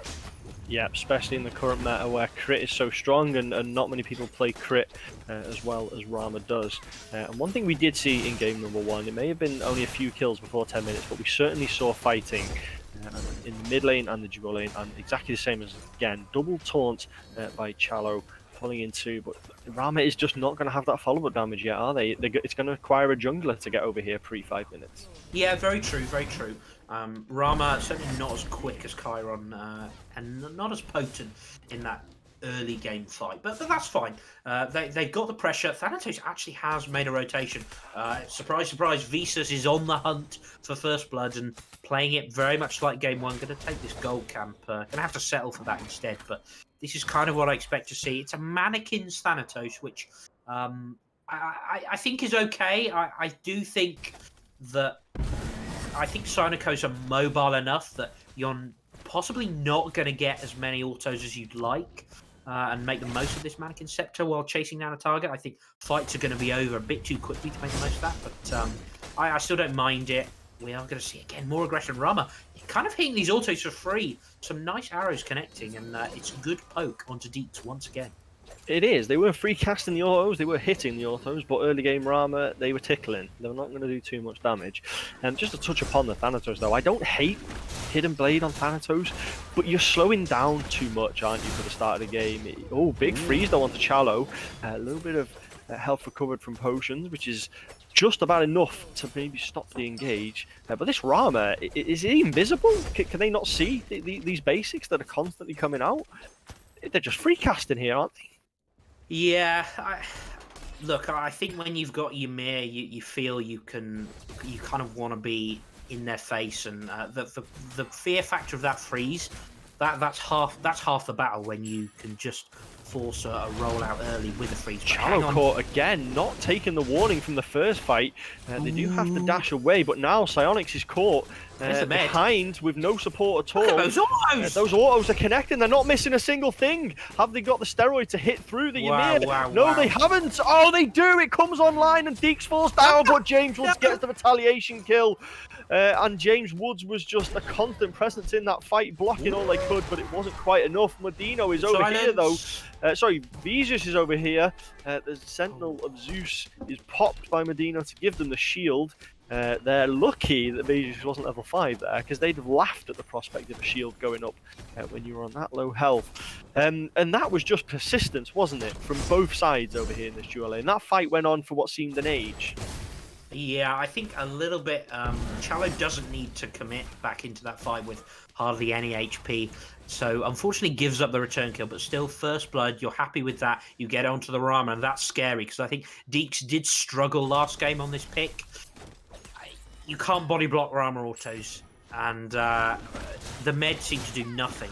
I think, again, credit to Psyonix, who again is going to have a pretty fun time if we don't see some kind of response from Visa specifically on the Thanatos. The problem is there was an early rotation from the Thanatos to the duo lane, but it's these contrasting styles from the two junglers. Visas very much likes to gank early, clearly, but what it does mean is Visas actually missed out on a little bit of farm compared to Japan. Japan hit level 5 first, it's still a level up. And Joe was online.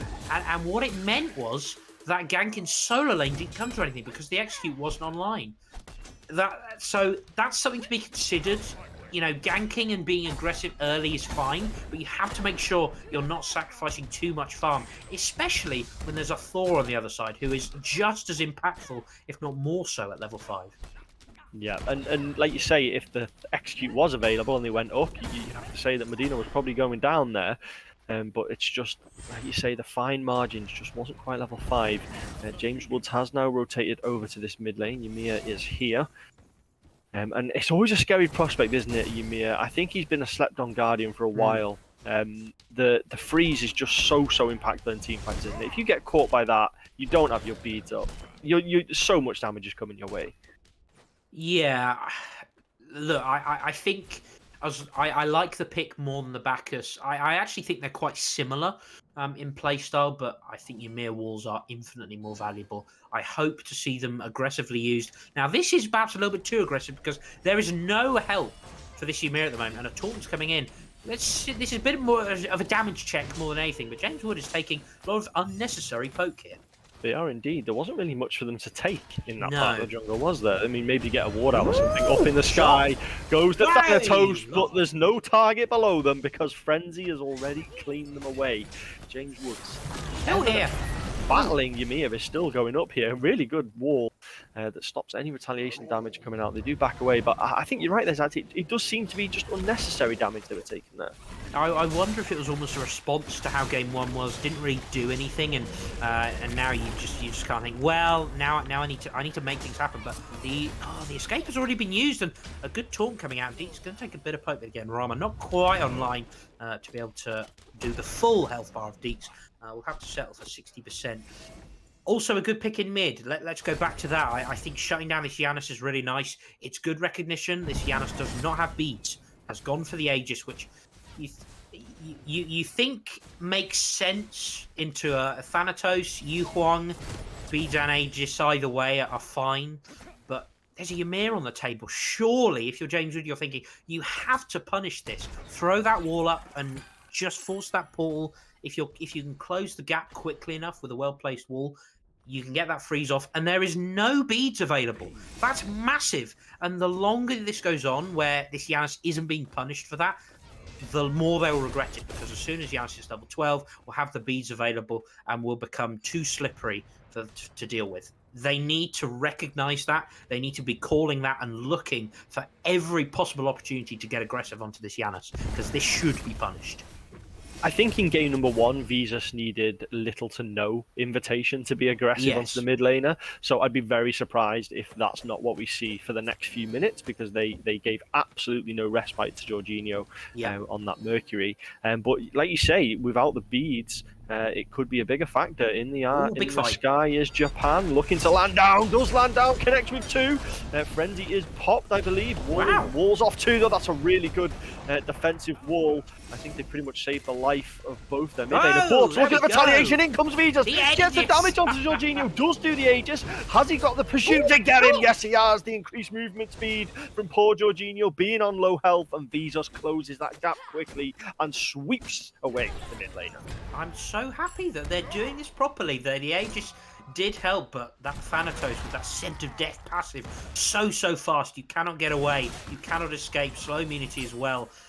Well done, Visus. They're doing it properly, and this should be a dead... Psionics is up in the sky. The Astral Barrage is looking to land down. The first connects. The second doesn't. The third does. Psionics gets the kill. Deeks goes down. Visus is over here to punish. There is the blink. But look, Defender of Olympus is on the way, and that is enough of a deterrent to send Visus back in. Good shots from the Rama. Yeah, love to see it. As soon as you're able to force that escape out, you've really got no other options, especially with no Aegis online for Deeks. That feels like a bit of a lack of matchup knowledge, not respecting the damage that Rama can do from that ultimate. You have to be a bit more conservative with that. Use it nice and early so you're not taking so much poke. Because as soon as you pop out of it at 20% health, you know what that Rama's going to do. And certainly I would hope that Deeks doesn't fall for that again, not before getting an Aegis online, because that's going to be key. This is a concern now, and I think Visus doing their best to try and make amends, because they are going to need... They're going to have to respond and shut down this Rama sooner rather than later. Already has the Rage online. You don't want to give Rama any early Rage stacks. This could snowball out of control very quickly, just like we saw in game 1. The problem is, though, Visus can come and gank all they like, but we've already seen a global ultimate, a Defender of Olympus coming in from Athena, adding a ton of mitigations, made that gank impossible. Thor and Giannis could always rotate over. It's going to be really, really tough. And at this stage, you perhaps even decide, well, maybe I should just ignore dual lane because it's already a lost cause. And I think that is probably the case. Maybe it's not worth going over there. You're better focusing elsewhere, keeping this Giannis down, who has just portaled. And actually, there could be more aggression onto this Giannis, who ages in 30 seconds. This is perhaps the better target to go on. Oh no. Well, the dawn is in the sky, but there's no one below. Deeks. Oh. But Psionics gets another kill. Another kill no. onto Deeks. And Arama with 2 stacks on that rage now. Not big quite, boulder not though, quite an crushing execute. Medina up in the sky. Not quite an execute threshold though. Unfortunately, Visas has to accept they can't get that kill. Lands on a jungle buff instead. And this solo lane battle, this ongoing issue of Sigma just being this unkillable tank, it's exactly how game number 1 went, but we said they have to rotate more, don't they, and have more impact on these fights. Jorginho is in trouble now because look who's coming back from their tower. It's Vizus, fresh back from ganking solo lane, and he's picked up Jorginho again, and Zats has absolutely called it right. This Thanatos is now starting to punish the lack of beads. Yeah, good. And you've only got 1 more level before the beads come online. But getting 3 kills onto the Giannis, you've got a decent lead now for Frenzy on the Yu Huang. That's very nice. I like what James Wood did. Get that freeze nice and early. Put Giannis in a really bad spot before Thanatos comes, because that allows Visas to come in and clean up. That's what you want to see. Again, yet more aggression. Unfortunately, Rama not actually here at the moment. It's still going to be a tough gank onto this level 13 Rama, who has a stack of Rage, has the Assion line, going into what I'm assuming is going to be an Executioner. Going to be tough to fight this Rama. And again, with the global rotations coming in from the ThePsicoticos, I do think you should continue to ignore duo lane, focus on your own farm, focus on keeping Jorginho down. Because one thing I will say, as good as these shutdowns have been onto the Giannis, Japan has been free farming and is, as we saw in the last game, a level up already at this stage. It's what we saw, and as soon as that 15-minute mark hit, Japan turned on the gas with the big, powerful teamfight ultimate that Thor also has, and that's going to be when the ThePsicoticos will start wrestling back control of this game. Certainly the case, and like you say, it's all good and well getting the kills, but if you end up falling behind in farm, then it's almost all for nothing. But then again, if you get a lead from farm and don't do anything with it, then again, that is also for nothing, isn't it? So it's, things have to start happening. Big taunt onto Frenzy though, but Yu Huang, being the wriggly eel that he is, manages to escape from that one. But look who is lurking. Japan is hovering around that green buff, Anvil of Dawn in hand, waiting for something to punish. 2 levels up now on Visas, and probably because they're doing exactly this, stealing back camps. Visas has spotted out the thief though.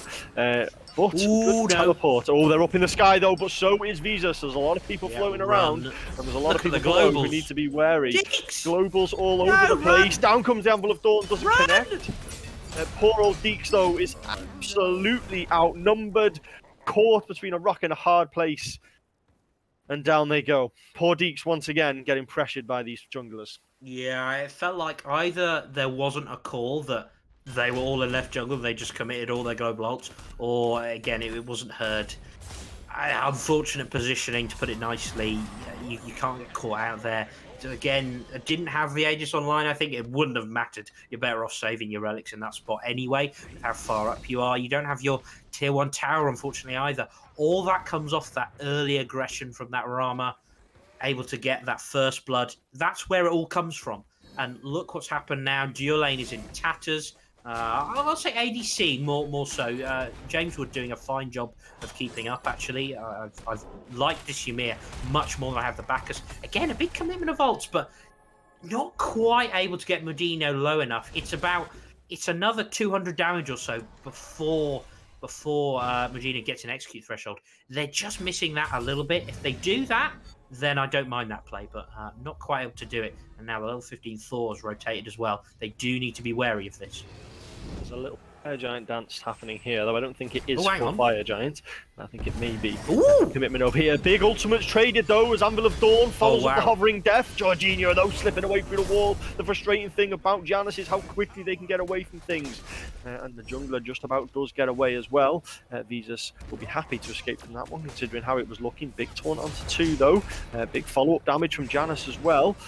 Thor's hammer's chucked in, but doesn't do too much. Big boulder, though, that's rolling along 4. That's big damage from the solar lane, and they're evolving things now. Shards of Ice doesn't do enough damage to drop anybody on the threshold. Oh, Rana's here. Is here. Doesn't have ultimate, though. James Woods gets caught by the stun, has to back away. Defender of Olympus is being used. There's follow-up damage, and Sigma gets caught by that one. That's a big freeze onto 2, though, and that's a really good defensive wall by James Woods. Shuts that fight down and funnels all members of ThePsicoticos down the right side lane. But that's probably not what Sigma wants to hear, because they're still on the retreat. They're underneath their own tower. There's 3 members here, and Hercules is a strong boy, but he's not strong enough to fend off 3 members of the ThePsicoticos. And that fight seems to go on for an age, and ThePsicoticos just about come out on top. Yeah, very long, extended fight. You felt like they didn't really need to take there. There wasn't. I mean, they got. I think they got shallowed fairly low. It wasn't a bad fight by any means. It just felt if you were a little bit more on parity in terms of levels, in terms of gold, that fight would have been great. But as soon as that Rama turns up, you're outnumbered if nothing else, and you're certainly out leveled as well. So you need to back off at that stage. It's nice freeze and a wall from James Wood, who I think is playing way better this game. I've really liked what I've seen. That helped with the disengage. Unfortunately, they cut off Sigma really nicely, and no beads available, and taunt into Janus, who is ahead of these solo laners, which is quite surprising actually how behind these solo laners are. But again, that speaks to how much fighting there has been over in the solo lane, which has not been a theme of Year 10, but we're seeing it a lot of this game, and it actually means that these solo laners perhaps aren't as tanky as we're used to. Sigma actually top of the damage charts, believe it or not. The Hercules, that boulder probably did a big chunk of that damage.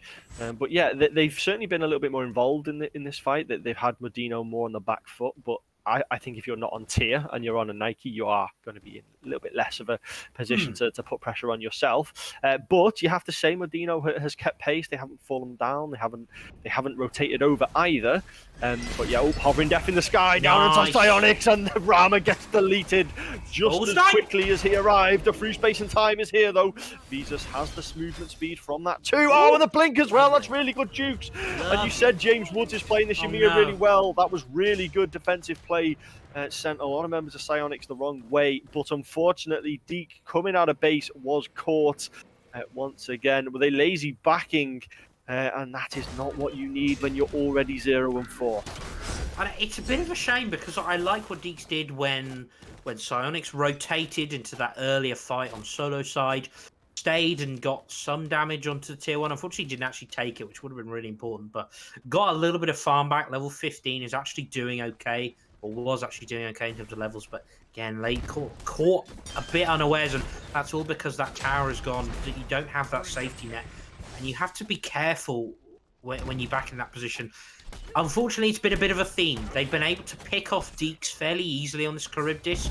Despite the fact she's a very safe pick, they've been able to do it through beads and through Aegis. I think I can count on one hand how many times Deeks has used both of those relics. And I'm talking about last set as well, unfortunately. It's a bit unlucky. I will say that it's more worth it to shut down the Rama than this Charybdis by a long way, and that really helped Visus actually. It was a great shutdown on Psionics, who also had relics, but again, you just can't react to that that ult into Death Scythe. And again, another response, and it's, guess who? It's Visus once again, setting the pace. I think in another life or in another game, maybe Jorginho has done something to offend Visus, because this is 2 games now of constant pressure onto this mid lane from the jungler. Did actually get both relics and their life, and that's the holy trinity, isn't it? That's as a jungler. If you can get the mid laners relics and life, you're coming away from that very happy. Massive. This Thanatos is looking really good again. Visus is their win condition by a long stretch, and you know, it's a bit early to be talking about comeback potential. They're not massively behind. I think This game is a lot closer than game 1 by the look of it. I like what I'm seeing. I still think we could see a little bit more from this Ymir, but certainly very, very happy with how this is going now. Japan has taken up quite an aggressive position. They certainly don't know about it. Trying to talk towards the wall, actually, and that's a nice combo. Gets the Aegis, I believe, and lots of damage to Frenzy. Caught by the portal Frenzy, and Japan did let them know they were there, but the Anvil of Dawn is coming in. Doesn't connect though, nor did the Hovering Death. I think they changed their mind at the last second there and decided to go for the mid lane rather than Frenzy, who has used both of their relics. So prime target for any further engages, but big team fight happening now. Everyone is here. This is the first 5v5 team fight we've seen pre 20 minutes in this set. Wow. And a lot of damage coming out from both sides, but no one really low enough that you'd consider. James Woods taking far too many hits from that Rama than perhaps they'd have liked. And that was an interesting one, because that started from both junglers engaging, but Japan actually set that fight up really well. They hit the mid lane at Frenzy with the wall and the hammer combo, had the Anvil of Dawn in hand, but didn't follow up onto it. Decided to go for a bit further down the lane instead.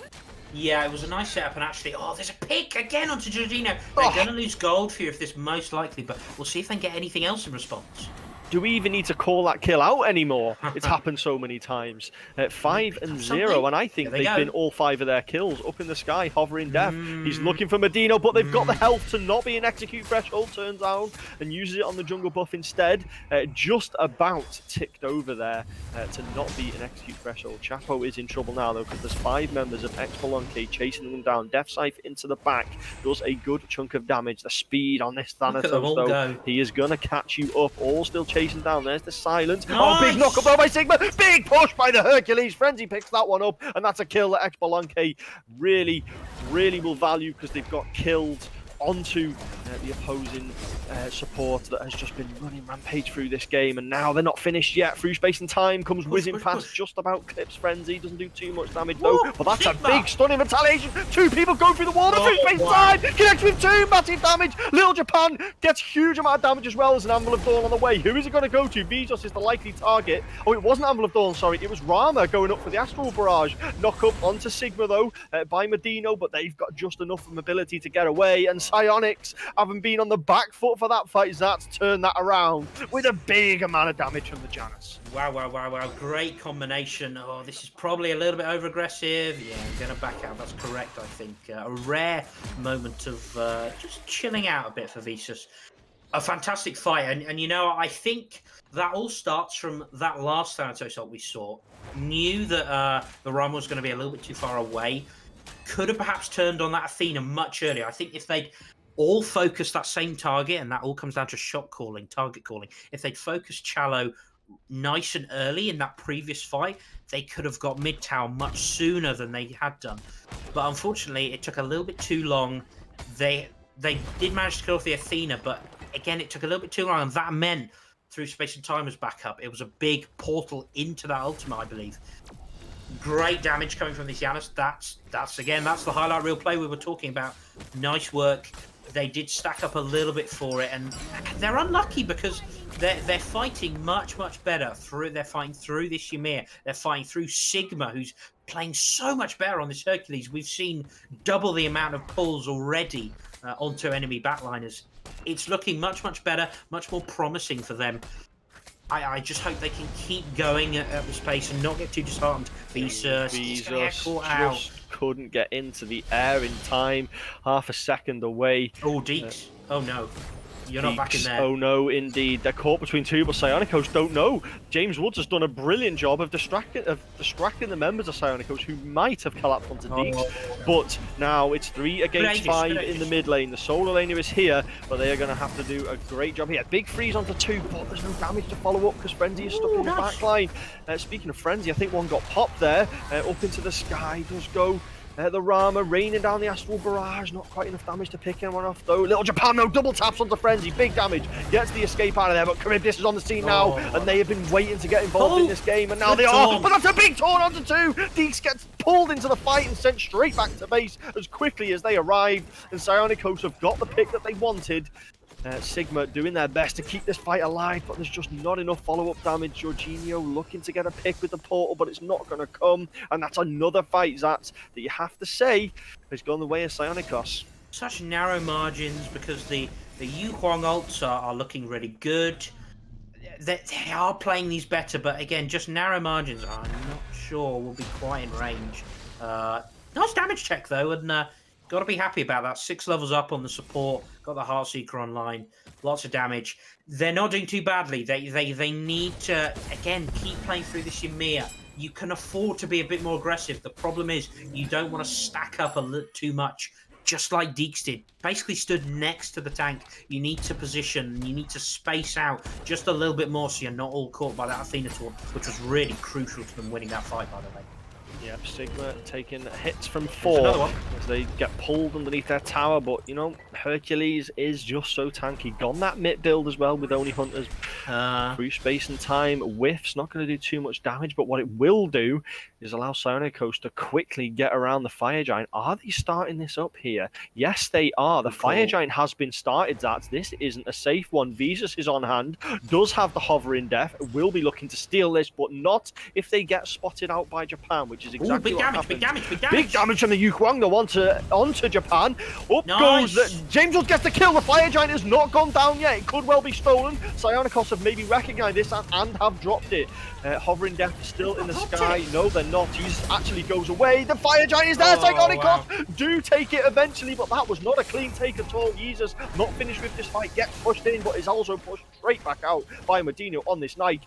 And Zat, what's going on? Nike's doing so much work, tanking up so much damage, zoning both backliners completely, and now jumping onto Deeks, get a big auto off. Visas does get a return kill onto Jorginho, and now the Astral Barrage going in. Athena is returning to the fight. It's going to carry right on.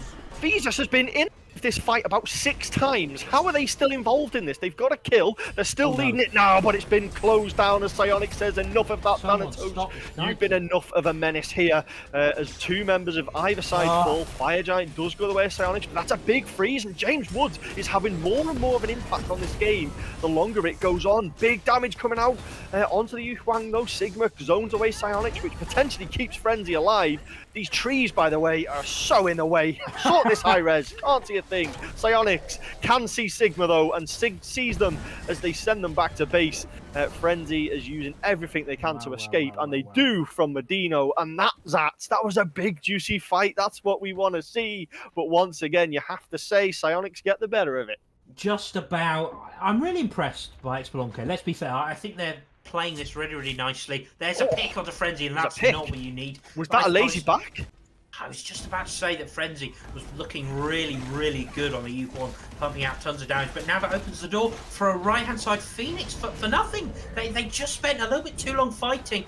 Fanto's going to go into the sky for a response, but I'm not sure they can get anything. There's an Anvil of Dawn hovering here as well, and this would be a hell of an aggressive gauge if Japan decides to go in with it, but they do! Straight into a freeze, though! Straight into a freeze at that side! What a combination! As little Japan gets wiped away, but Psionics picks up 2 after a huge taunt from the Athena, pulls 2 people into danger.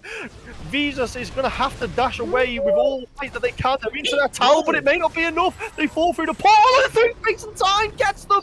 Your base is of no safety to Jorginho, who gets his retaliation onto this Thanatos. Sigma is the last man alive as 4 members of Psicoticos look to secure the game. But that's a huge push! Oh my word! It's a massive push! 2 people in the tower! Sigma gets a double kill! What a defense! Oh, Zat, this solo laner has been quiet all game, but boy, have they just saved their team there. Imagine diving Titan, diving Fountain, where there's a Hercules on the map. Fantastic triple push, driving strike into the Fountain. Look, it's a great play. In the end of the day, it doesn't matter a lot for the state of this game. Phoenix has been taken, base has been opened up. It's only a matter of time, but they're fighting so much better. I'm really happy with what I'm seeing. The damage coming out is fantastic. Especially when you look at the follow-up on these freezes, they're so much more consistent with it. The Yu Huang damage is coming through. The perfectly placed death scythe off of 1 freeze was fantastic at maximum range. That was great to see. They just need to be a little bit more composed after these fights. They can take the fights, they can take their little wins, but they need to make sure that they're taking the wins and then backing out and making sure you're using that space, you're using that win to get something useful off the fight. Through space and time, absolutely tagged Frenzy. They did not see that one coming, and they felt it as it sliced through the wall and took a huge chunk of their damage and completely forces them out of this fight. They've started backing. This is a lazy back Frenzy. Don't get caught there. Deeks is trapped as well, as they've got all members of ThePsicoticos closing them in, but that's a good hovering death once again. Jorginho is the target for that one. Deeks finally falls down, but it doesn't matter because Jorginho's been picked up in the backline. Shards of ice does huge damage. Sigma rolls a boulder across 4 people on the ricochet as well. How is Visa still alive? It's a huge freeze from James Woods. Medino finally closes them down. Oh, these team fights are getting more and more intense, and Sigma has playing the Sigma role in this game, still alive, dictating things with huge pushes, huge boulders, and Zat's the ever going duel between Visus and Jorginho is once again proving pivotal to these team fights. Oh, they're so unlucky once again. They're doing everything right. They really are. They're going on targets correctly. They just need that little bit more follow-up damage. You want a little bit more from this Charybdis. You want a little bit more, maybe being able to focus down a target and make sure there's an execute available for Visus. If they can do that and get a nice early execute onto someone, they're going to stand a great chance. But they've brought them off it for now. Rama has rolled in to try and get some damage onto Sigma, who doesn't seem that bothered, but they've got them off EFG for now. This is pivotal, I think, because this fight, the way the fights have been going, one lucky Yu Huang ultimate, one good execute, suddenly Exebalanque could have control of this game, because one pick and suddenly EFG is yours for the taking, and that's going to open this game right back up. Yeah, and game number 1, we mentioned about the compositions and the front lines, supposedly having a big say. It didn't really happen in game 1 for the front line for Exebalanque, did it? The Tia, the Geb and the Hercules just didn't quite have as much of a say as you perhaps would have liked. Not the case this time. Yeah, James 100%. Woods is having a fantastic game on this Ymir. Yeah, fully agree. It really is the tank show, it feels like. The backliners are not really featured. Jesus is up in the sky. X-Japan is in X2 threshold. The defender Olympus won't save you, but it will if it misses. Oh, the hovering death doesn't quite connect with its target, and while all of that was going on, the fire giant was being started up by a couple of members of the ThePsicoticos, but they've had to drop it because they've realised they don't have the damage for it. Just the Nike and Ram, and not enough at this stage to take it down. Big ult off the table there, though. That's through space and time and hovering death down, and they've been controlling the fights. Massive taunt again coming from this Athena. It's just so predictable, but they keep falling for the same trick. No one's quite low enough yet, and they are going to cash in, roll in from Rama, and Mudino's jumped in as well. They are now on the full retreat. Big taunt! It's a massive taunt, though. 3 people get pulled in. Follow-up damage isn't quite there. James Woods falls, though, as Psionic picks them as their target. Little Japan gets Frenzy in the backline as well. Chapo has to get away, and Little Japan gets a double kill. And now the junglers come alive. They've been fairly quiet so far, but they have kicked into gear now. They get themselves a tier 2. It looks like they're going to go for the Phoenix on right side as well. There's only 2 members of Exebalanque alive. Up into the sky goes Visa Stone. It's Jorginho again, of course it is. Medino is the only person left alive now. They've got the shield to push them away, but in the back lines, go on, Rama. Rama is still here. I thought Rama was gone, but he gets pushed as Sigma puts in big damage, huge damage. Sigma comes alive, and now the defender of Olympus has come all the way across the map. Medino is looking to chase down this Thanatos, and they will as well. Sigma gets another kill. Sigma gets Medino in the back line. Oh, this fight is incredible. Sigma really has come to life in the last 10 minutes of this game, and Zat, help me, I'm running out of breath. Unbelievable fight once again. Thanatos is coming up big. I have to say, Sigma again, he's just hitting everything. Compared to last game, these are 2 different players. Every pull has been on point. Every driving strike has been fantastic and great identification. Get on this Rama. Rama is the problem. They're doing it every time. Giannis is falling fairly quickly most fights. They're getting on this Rama a little bit better. I think this might be one step too far, but they do have the numbers advantage. They have the carries on the way. They just need to burn through this Athena very quickly. Focus her down before she can get a taunt off. Through space and time being No. lined up though. Is it going to Too early, potentially steal? No, it's not. It's a little Well, bit it hits, early, though. but what it will do is allow them to get on the scene. And this is not a Smack the clean fire giant Thanatos. fight. This is completely up for grabs up in the sky. Is the Thanatos hovering? Death doesn't connect with anybody. we got Exebalanque it, do we got it. fire giant. No, that's exactly what Run. they came here for. Can they get out as well? James Woods is Four. the last person left on the scene, and They're Exebalanque, good. after an incredibly messy and Wow. ugly fight, get the fire giant and get out as well. That's really, really good. They absolutely took a chance with that one. But in this situation, the fights are going fine. They're still very much behind. They've lost their right Phoenix once again. You can afford to take that chance. And I do like that call there. They secure it. They've got a Yu Huang ultimate to help with that. There's a blink in from James Wood. A big wall doesn't get the freeze though. Oh, Defender of Olympus, perhaps enough of a deterrent there, but look who's on the scene. Sigma doesn't connect with a knock-up, but it doesn't matter. They're there with the driving strike.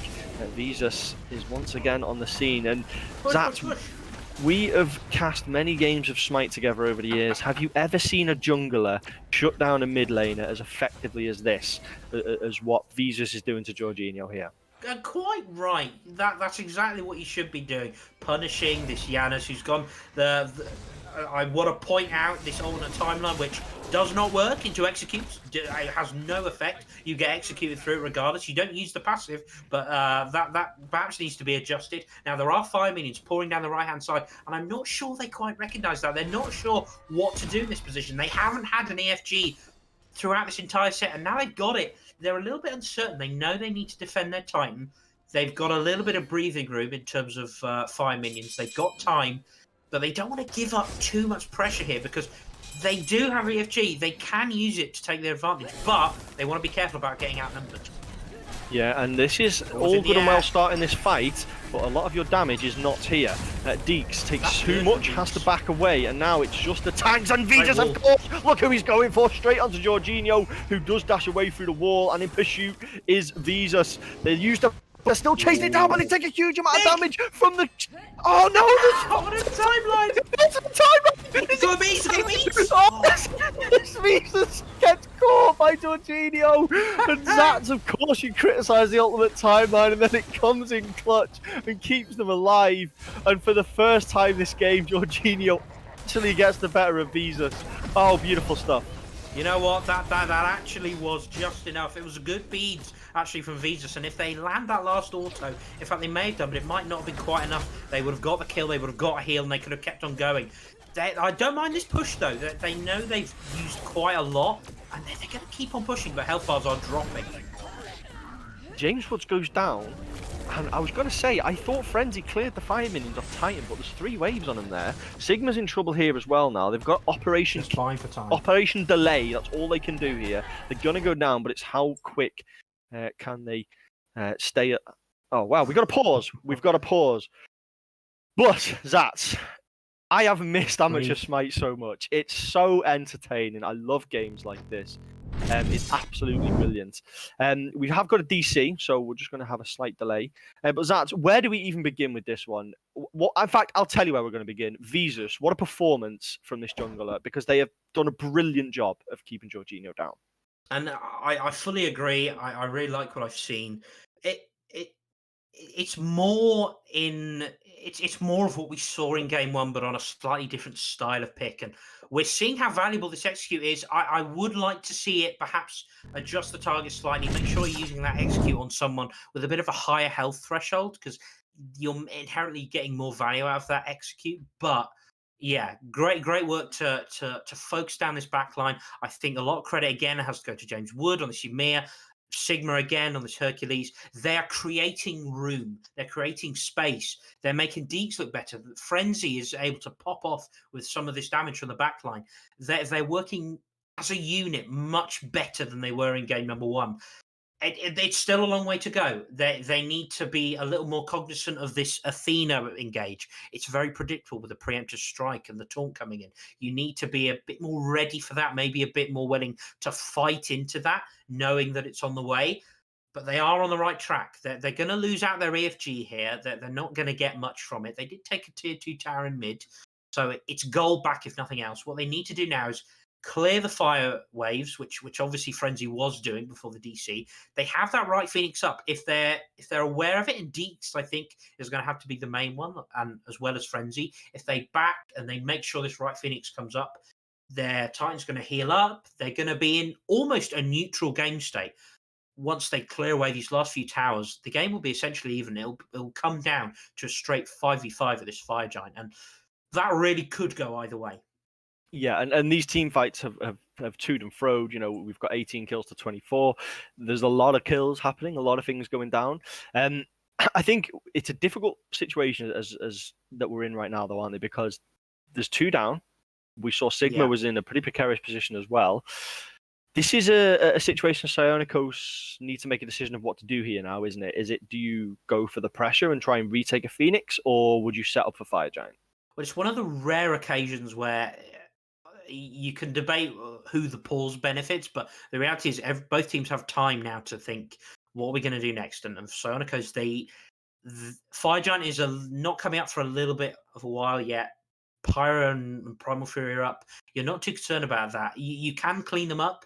That's the safe option. I would like to see them beeline for this right-hand side Phoenix and maybe take it down before it heals enough. You want to keep that base open because that gives you a win condition upon getting 2 or 3 picks in a team fight just like this. The fact that the base and the Phoenix respawned in this situation where they've got 3 picks means that they can't really end. Maybe they couldn't anyway because they don't have EFG, but that's what I'd be looking at. You can, of course, clean up these objectives. Primal Fury is going to help with the next EFG, which, as I say, could well be contested. So that will factor into it. The extra damage on objectives will be nice. Get Pyromancer as well. Get another Runic Bomb on the table. That can be really good for the siege. Yeah, that's what I'd be looking at. If you're Exebalanque, you unfortunately haven't quite made the most of this enhanced Fire Giant, but nonetheless, it's little wins, and little by little, they are just finding their way back into this game. And all it takes is one good team fight, and suddenly the door opens right up for them. We'll see if they're able to pull it off. Yeah, and there's so many ultimates on the table, isn't it, that can completely flip a team fight on its head. You know, you could get a good bit of poke damage, and then all of a sudden, your Janus gets executed behind you, and then it's full retreat mode. And I think the beauty of the 2 junglers here is that I think Visus is being the more aggressive and starting the fights, whereas I think Japan is sort of more waiting for the team fight to start and then almost being the surprise element.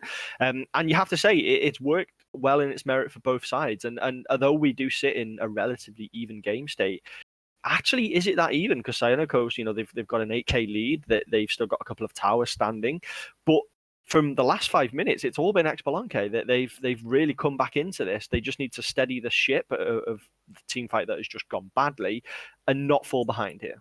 Yeah, it does feel like they do have a little bit more of the momentum.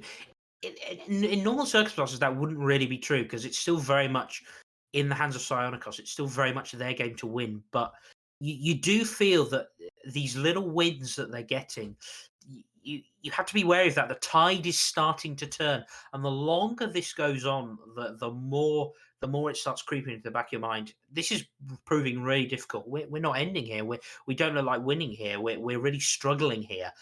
We're well over 30 minutes into this game, which is crazy, by the way. It's felt like 20 minutes. It's been so fast paced, but we're at quite a late stage, and everyone's full build.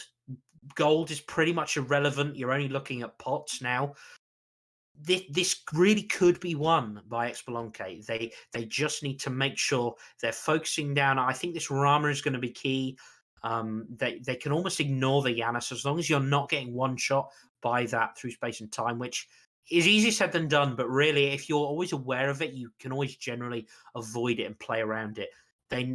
If they can lock down this Rama and perhaps focus the front line a little bit more. I think if they do that, get a good Ymir freeze onto Medino, on this Nike, onto this Athena as well. If they do that, they do genuinely have the damage plus an execute to burn down a backline and pick them out, or frontliner, I should say, burn them down and quickly pick them off before the fight has even begun. And that's going to give them a big advantage because I think taking down the tank will be more valuable than taking down a backliner in this case. Yep. And, you know, how long have we waited now for Season 5 to start, and we're all excited pre-game. And we almost have a highlight reel already, don't we? We've had some huge moments, some huge plays already in game 1 of this season. You know, Sigma with a 3-man knock-up push into Fountain. That's why this game is still going on. That's why this game didn't end 5 minutes ago, because Sigma pushed 3 people into Fountain and kept them alive. Yeah, exactly. This is what you want to see. I think hopefully this is a kind of a quick snapshot of what's to come in this league, because I really thought this game would be more one-sided with how game 1 went. It was really all on Visus, but now they've adjusted it really, really nicely. I wonder if they were listening. Maybe they took a few comments, they adjusted some things. Sigma is playing much, much better. I do think that Sonicos, they're stumbling a little bit, but they're still doing everything right. I think this Nike is a big problem. They haven't found a way to shut it down as much as they'd like, even with this execute available.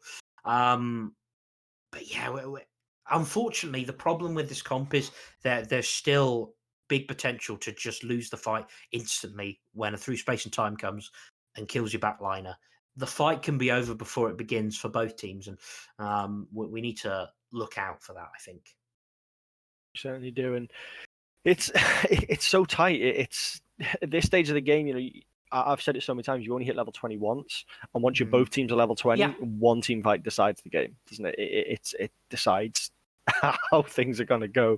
And I think what I always like to see in any season that we've ever hosted is improvement and progression of teams. And if we look back from game number 1, the difference between the frontliners in game 1 for Exebalanque and game 2 has been, like you said, it's almost like a different player, right? Because James Woods and Sigma have really showed up for this game. I fully agree. I think already the progression we've seen between game 1 and game 2 has been absolutely massive. You've already got to be happy. Whether they win or lose, they've already showed a massive amount of progression in the last hour. And it's fabulous to watch. And I hope they carry on. I hope they recognise that going into future sets. But of course, this one isn't over yet. We're hopefully going to get right back into this. It's certainly not. The DC has been rectified, and we will be back in any second now.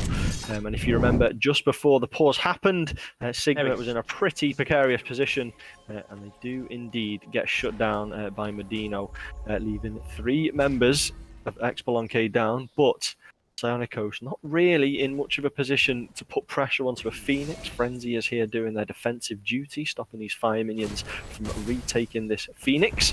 And Zach, you have to feel that the next fight is going to be around that Fire Giant, and that could be absolutely huge. Because you have to say, with the map the way it is, Psionicos could well double up and take Fire Giant and Titan. Yeah, they do need to be wary of that. But I really don't think Exebalanque have to give up this enhanced Fire Giant. I think the general rule of thumb is you shouldn't give up enhanced Fire Giant in 90% of cases anyway. And certainly this is no different. You have the tools to fight into it. Make sure you get lots of wards out, get some vision out.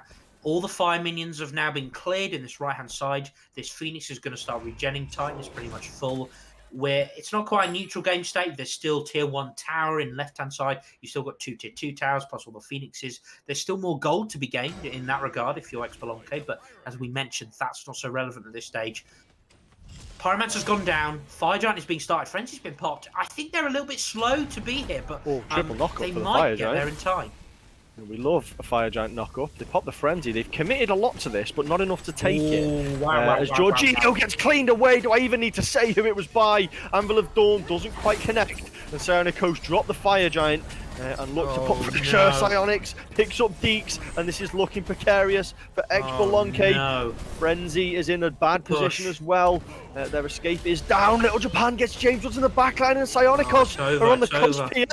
Jorginho finally gets a kill onto his opposing mid laner, and Sigma is going to have to put in some defensive performance if they are going to keep this game number 2 alive. We have seen it before. We said that this game was just one team fight away from potentially ending, and that team fight, Zats, may well have already happened as Psionicos charge into the Titan. The boulder is only going to do tickly damage, and this one, Zats, is going to be a 2-0 for Psionicos on game week 1. Well played. Heartbreaking stuff.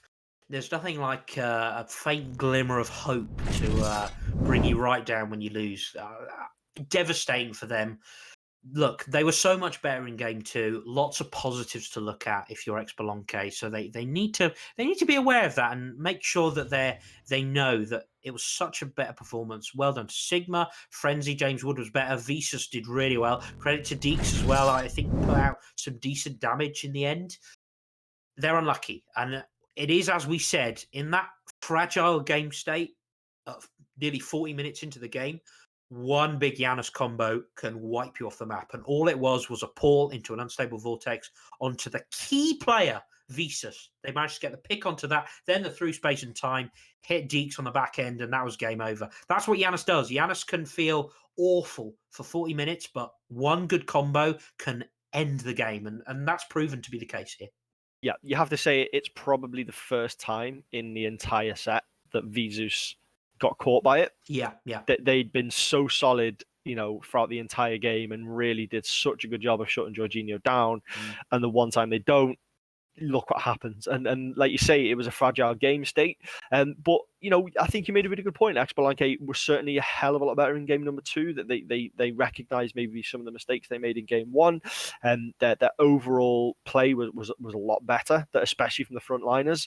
And yeah, there's definitely a lot to take away from that performance into opposing sets. And this is one of the problems of when you play first, because now anyone playing against Exebalanque will be well aware of the threat that Visus carries. Yeah, they'll be on high alert. They will need to be very wary. Any team that plays them, I think there's 6 teams in this division.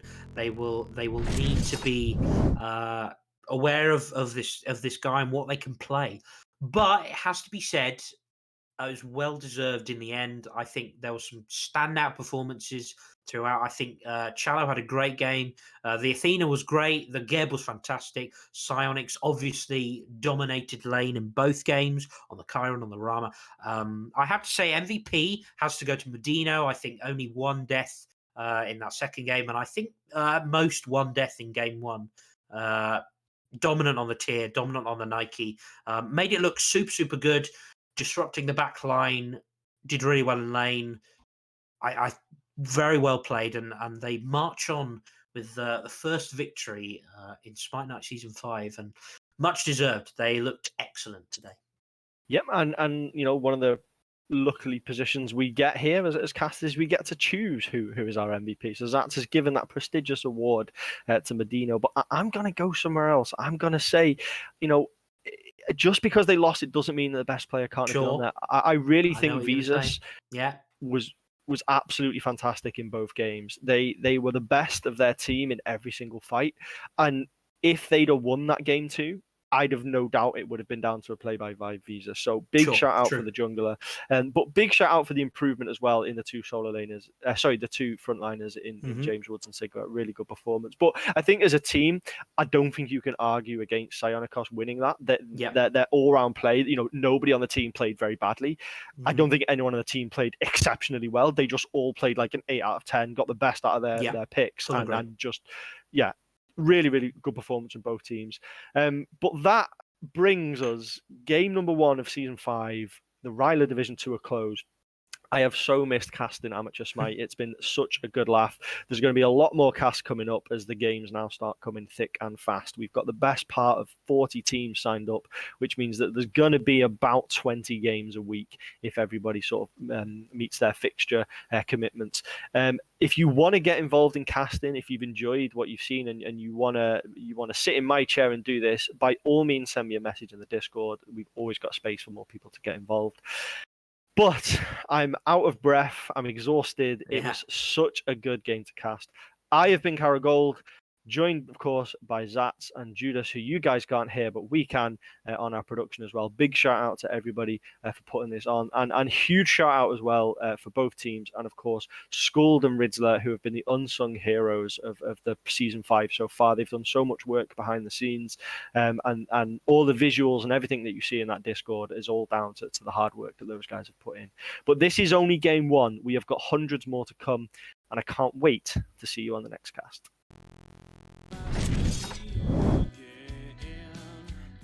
How long till I hear your